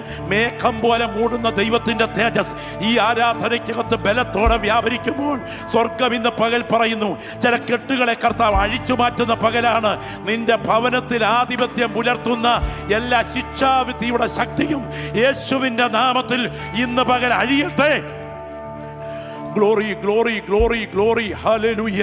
ഹൃദയത്തിൻ്റെ ഉള്ളിൽ ദൈവാത്മാവ് പ്രേരണ നൽകുന്നതുകൊണ്ട് ഞാൻ ഇങ്ങനെ പറഞ്ഞു നിർത്തട്ടെ. സാഹചര്യങ്ങളെ സാധ്യതകളാക്കി, സാധ്യതകളെ ദുരന്തങ്ങളാക്കുന്ന പദം ശ്രദ്ധിക്കണം. സാഹചര്യങ്ങളെ സാധ്യതകളാക്കി, സാധ്യതകളെ ദുരന്തങ്ങളാക്കുന്ന ഒരു ശക്തി വിശേഷം നിന്റെ കുടുംബത്തിന്റെ പുറകിൽ നിഴൽ പോലെ ഭരിക്കുമ്പോൾ ഇന്നത്തെ കർത്തൃമേശയ്ക്ക് മുൻപിൽ ആ കെട്ടിനെ പൊട്ടിച്ച് സ്വർഗം നിന്നെ സ്വതന്ത്രനാക്കിയിട്ട് ഇതുവരെ പകരാത്തൊരു ദൈവ വിടുതൽ നിന്റെ ഭവനത്തിന്മേൽ വാഗ്ദത്തമായി പകരാൻ ആ കരം ചലിക്കാൻ കൊതിക്കുന്നു. ദൈവമക്കൾ ശബ്ദമുയർത്തി പ്രാർത്ഥിക്കട്ടെ. യേശുവിൻ്റെ നാമത്തിൽ സംഭവിക്കട്ടെ. ഞാനൊരു വസ്തുത പറയാം. ഒരു സഹോദരിയുടെ കണ്ണുനീർത്തുള്ളികൾ വീഴുന്ന കുടുംബം നമുക്ക് പുറത്ത് കാണുന്ന സമയത്ത് പലതും ഇഷ്ടമായി തോന്നിയാലും ഉള്ളിൻ്റെ ഉള്ളറകൾ പല കുടുംബങ്ങളും പുകയുകയാണ്.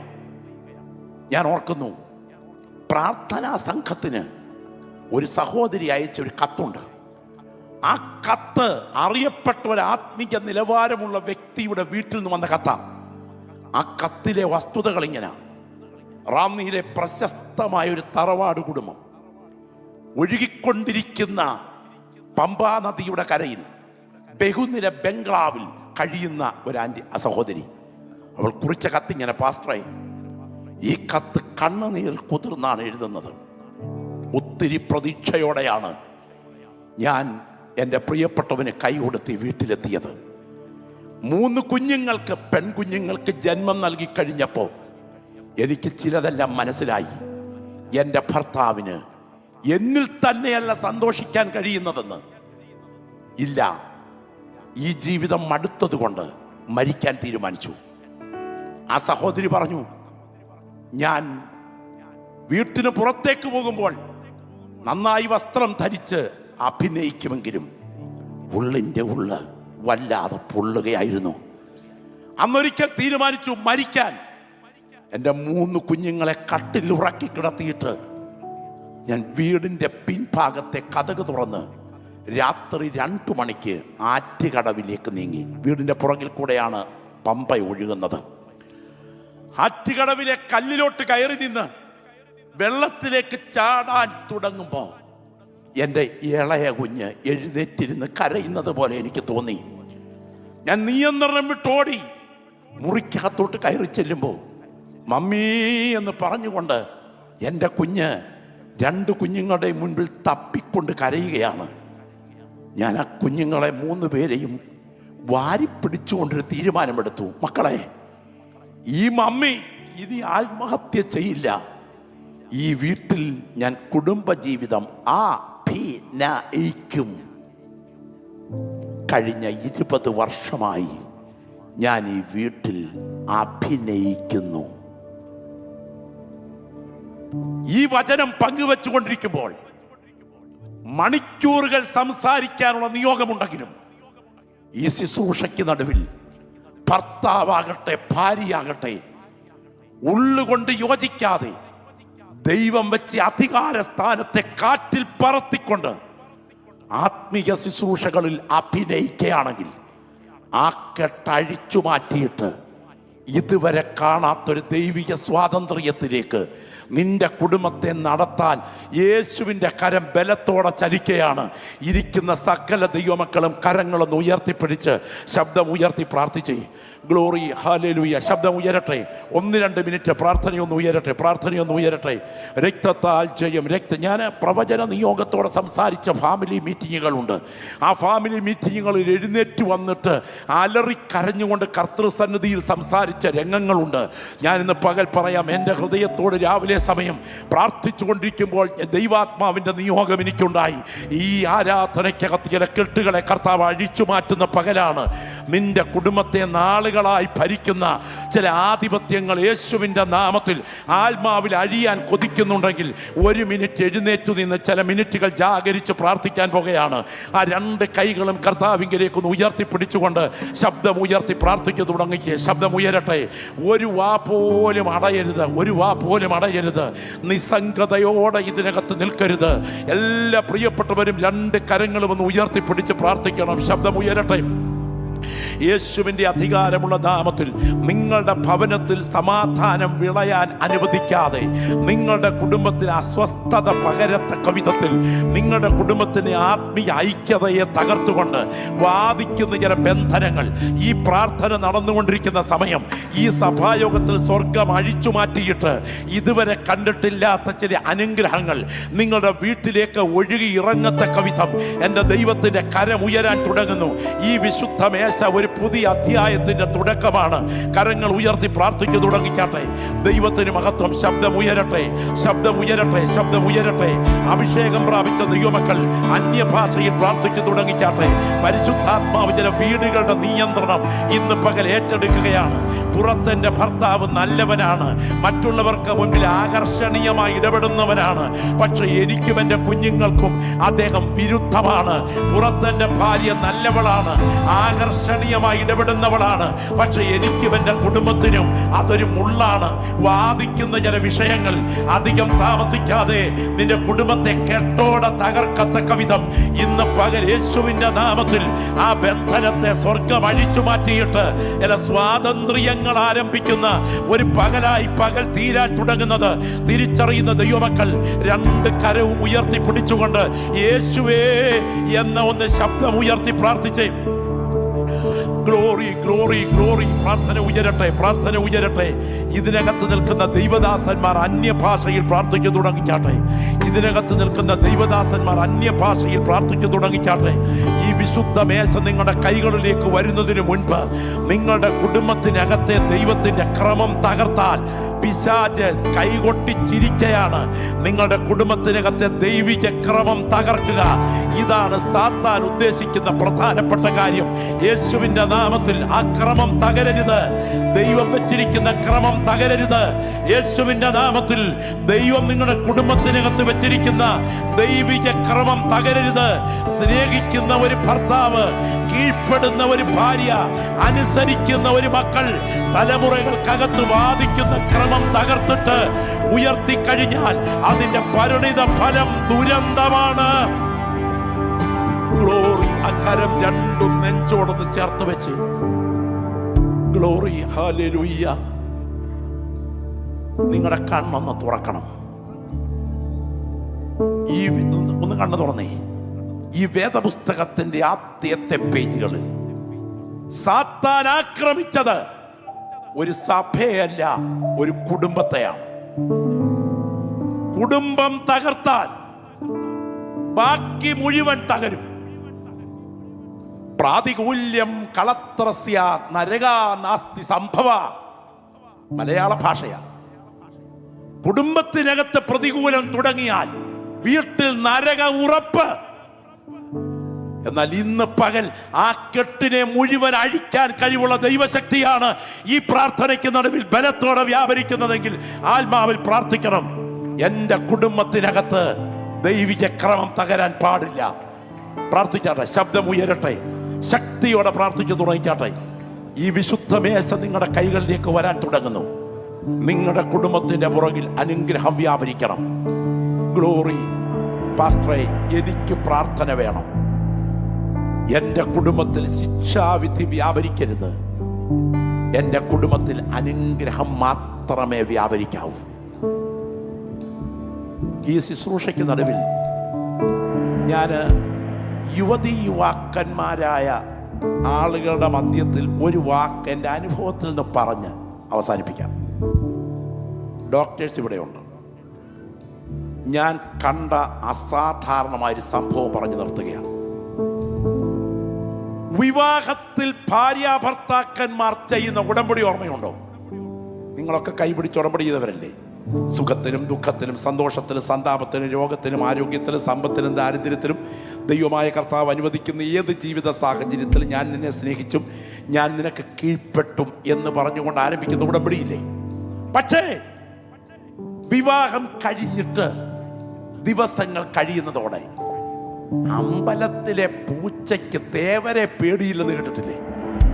എന്താ കാര്യം? സദസ് വന്ന് കുമ്പിട്ട് നമസ്കരിച്ചിട്ടായി പ്രതിമയുടെ മുന്നേ പോകുന്നത്. കോവിൽ അടച്ചു കഴിയുമ്പോൾ ഇതിന്റെ മിച്ചിഷ്ടം കഴിക്കാൻ പൂച്ച ഒരു വരവുണ്ട്. വരുന്നത് ഇദ്ദേഹത്തിന്റെ തലയിൽ കൂടെ ചാടി, ഇദ്ദേഹത്തിന്റെ മടിയിൽ കൂടെ ഇറങ്ങി, കിട്ടാവുന്ന നക്കി തോളെ കൂടെ ചാടി കയറി പോകും. പരിചയം കൂടുതൽ കൊണ്ട് ഈ പൂച്ചയ്ക്ക് ഈ തേവരെ പേടിയില്ല. കുടുംബത്തിനകത്ത് ദൈവിക ക്രമം തകർന്നാൽ അതിൻ്റെ പരിണിത ഫലം തലമുറകൾ ശാരീരികവും മാനസികവുമുള്ള പ്രത്യാഘാതങ്ങളുടെ പ്രതിഫലനമായി മാറും. ഭാര്യയും ഭർത്താവും തമ്മിൽ സ്നേഹം കൊണ്ട് ബന്ധിക്കപ്പെട്ടില്ലെങ്കിൽ നിന്റെ തലമുറ മുഖാന്തരം നീ കരയേണ്ടി വരും. കാരണം റിബല്യസായ ജന്മം കൊടുക്കുന്ന തലമുറ കുടുംബത്തിൽ തലമുറ ഭീകര പ്രശ്നങ്ങളായി മാറും. കർത്താവേ, കരയാൻ അവസരമുണ്ടാകാതിരിക്കത്തക്ക വിധം എൻ്റെ കുടുംബത്തെ ശാപത്തിൽ നിന്ന് വിടുവിക്കണമേ എന്ന് കൊതിക്കുന്ന ദൈവമക്കൾ വലതുകരം ഉയർത്തിപ്പിടിച്ച് ശക്തമായി നിങ്ങൾ പ്രാർത്ഥിച്ചേ, ശക്തമായി പ്രാർത്ഥിച്ചേ. സ്തോത്രം, സ്തോത്രം. പ്രാർത്ഥന ഉയരട്ടെ, പ്രാർത്ഥന ഉയരട്ടെ. ഗ്ലോറി. പരിശുദ്ധാത്മാവ് ഇന്ന് പകലത്തെ ശുശ്രൂഷയ്ക്ക് നടുവിൽ വ്യക്തിപരമായി ഇടപെട്ടുകൊണ്ടിരിക്കുകയാണ്. നിങ്ങളുടെ കുടുംബത്തിലെ ദൈവിക ക്രമം തകർന്നാൽ ഈ ശുശ്രൂഷ നിങ്ങൾക്ക് അനുഗ്രഹമല്ല. പരിശുദ്ധനായ ഞങ്ങളുടെ ദൈവമേ, ഞങ്ങൾ വിശുദ്ധ മേശയിലേക്ക് കരം നീട്ടാൻ തുടങ്ങുകയാണ്. ദൈവിക ക്രമം തകരുന്ന കുടുംബങ്ങൾക്ക് നടുവിൽ എൻ്റെ മുൻപിൽ കരമുയർത്തി നിൽക്കുന്ന ഈ കുടുംബങ്ങൾ വിശുദ്ധിയിൽ പൂർണ്ണരായി ദൈവിക ക്രമത്തിൽ മുന്നേറത്തക്ക വിധം ദൈവശക്തി അവരുടെ മേൽ വ്യാപരിക്കട്ടെ. അതിന് വിപരീതമായി അവരെ ഭരിക്കുന്ന ഇരുട്ടിന്റെ വ്യാപാര ശക്തികൾ ഇന്ന് പകലത്തെ ശുശ്രൂഷയ്ക്ക് നടുവിൽ യേശുവിന്റെ നാമത്തിൽ അഴിയട്ടെ. അടയാളത്തോടുകൂടിയ ദൈവപ്രവർത്തിക്കായി ഈ സദസ്സിനെ ഞങ്ങൾ കരം വെച്ച് അനുഗ്രഹിക്കുന്നു. നിയമരക്തം ഈ കുടുംബങ്ങൾക്ക് കാവലായി വ്യാപരിക്കട്ടെ, യേശുവിൻ നാമത്തിൽ തന്നെ. കരമുയർത്തി സ്തോത്രം ചെയ്യാം. എല്ലാവർക്കും ദൈവസന്നിധിക്കാം. മറക്കരുത്, ഇന്ന് പകൽ ഈ ശുശ്രൂഷയ്ക്ക് മുൻപിൽ ഇങ്ങനെ പ്രാർത്ഥിക്കണം: എൻ്റെ കുടുംബത്തെക്കുറിച്ചുള്ള ദൈവിക ക്രമം തകരരുതേ. എൻ്റെ കുടുംബം ശിക്ഷാവിധിയുടെ കീഴിലാകരുത്. എൻ്റെ കുടുംബം അനുഗ്രഹത്തിൻ്റെ കീഴിൽ മാത്രം ആയിരിക്കണം.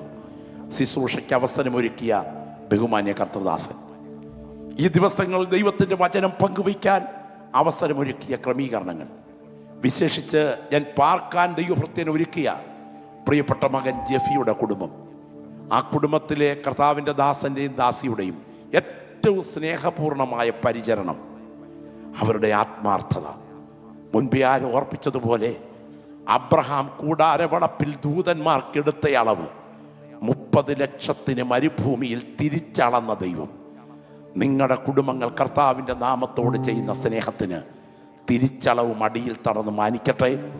പരസ്പരം പ്രാർത്ഥനയിൽ ഓർക്കുക. നിങ്ങളെല്ലാം അനുഗ്രഹത്തിൻ്റെ കീഴിൽ മാത്രമായിരിക്കട്ടെ. പ്രിയ ബിജു പാസ്റ്ററേയും സഹപ്രവർത്തകരെയും ഈ പട്ടണത്തിൽ അസാധാരണ ദൈവപ്രവർത്തിക്കായി 2025 തിരശീല വീഴും മുൻപ്, ഈ വർഷത്തെ കലണ്ടർ മാറും മുൻപ് എൻ്റെ ദൈവം ഉപയോഗിക്കട്ടെ എന്ന് പ്രാർത്ഥിച്ചും ആശംസിച്ചുകൊണ്ട് വാക്കുകൾക്ക് ഞാൻ അവസാന കുത്തിടുന്നു. ദൈവം നിങ്ങളെ ധാരാളം അനുഗ്രഹിക്കട്ടെ.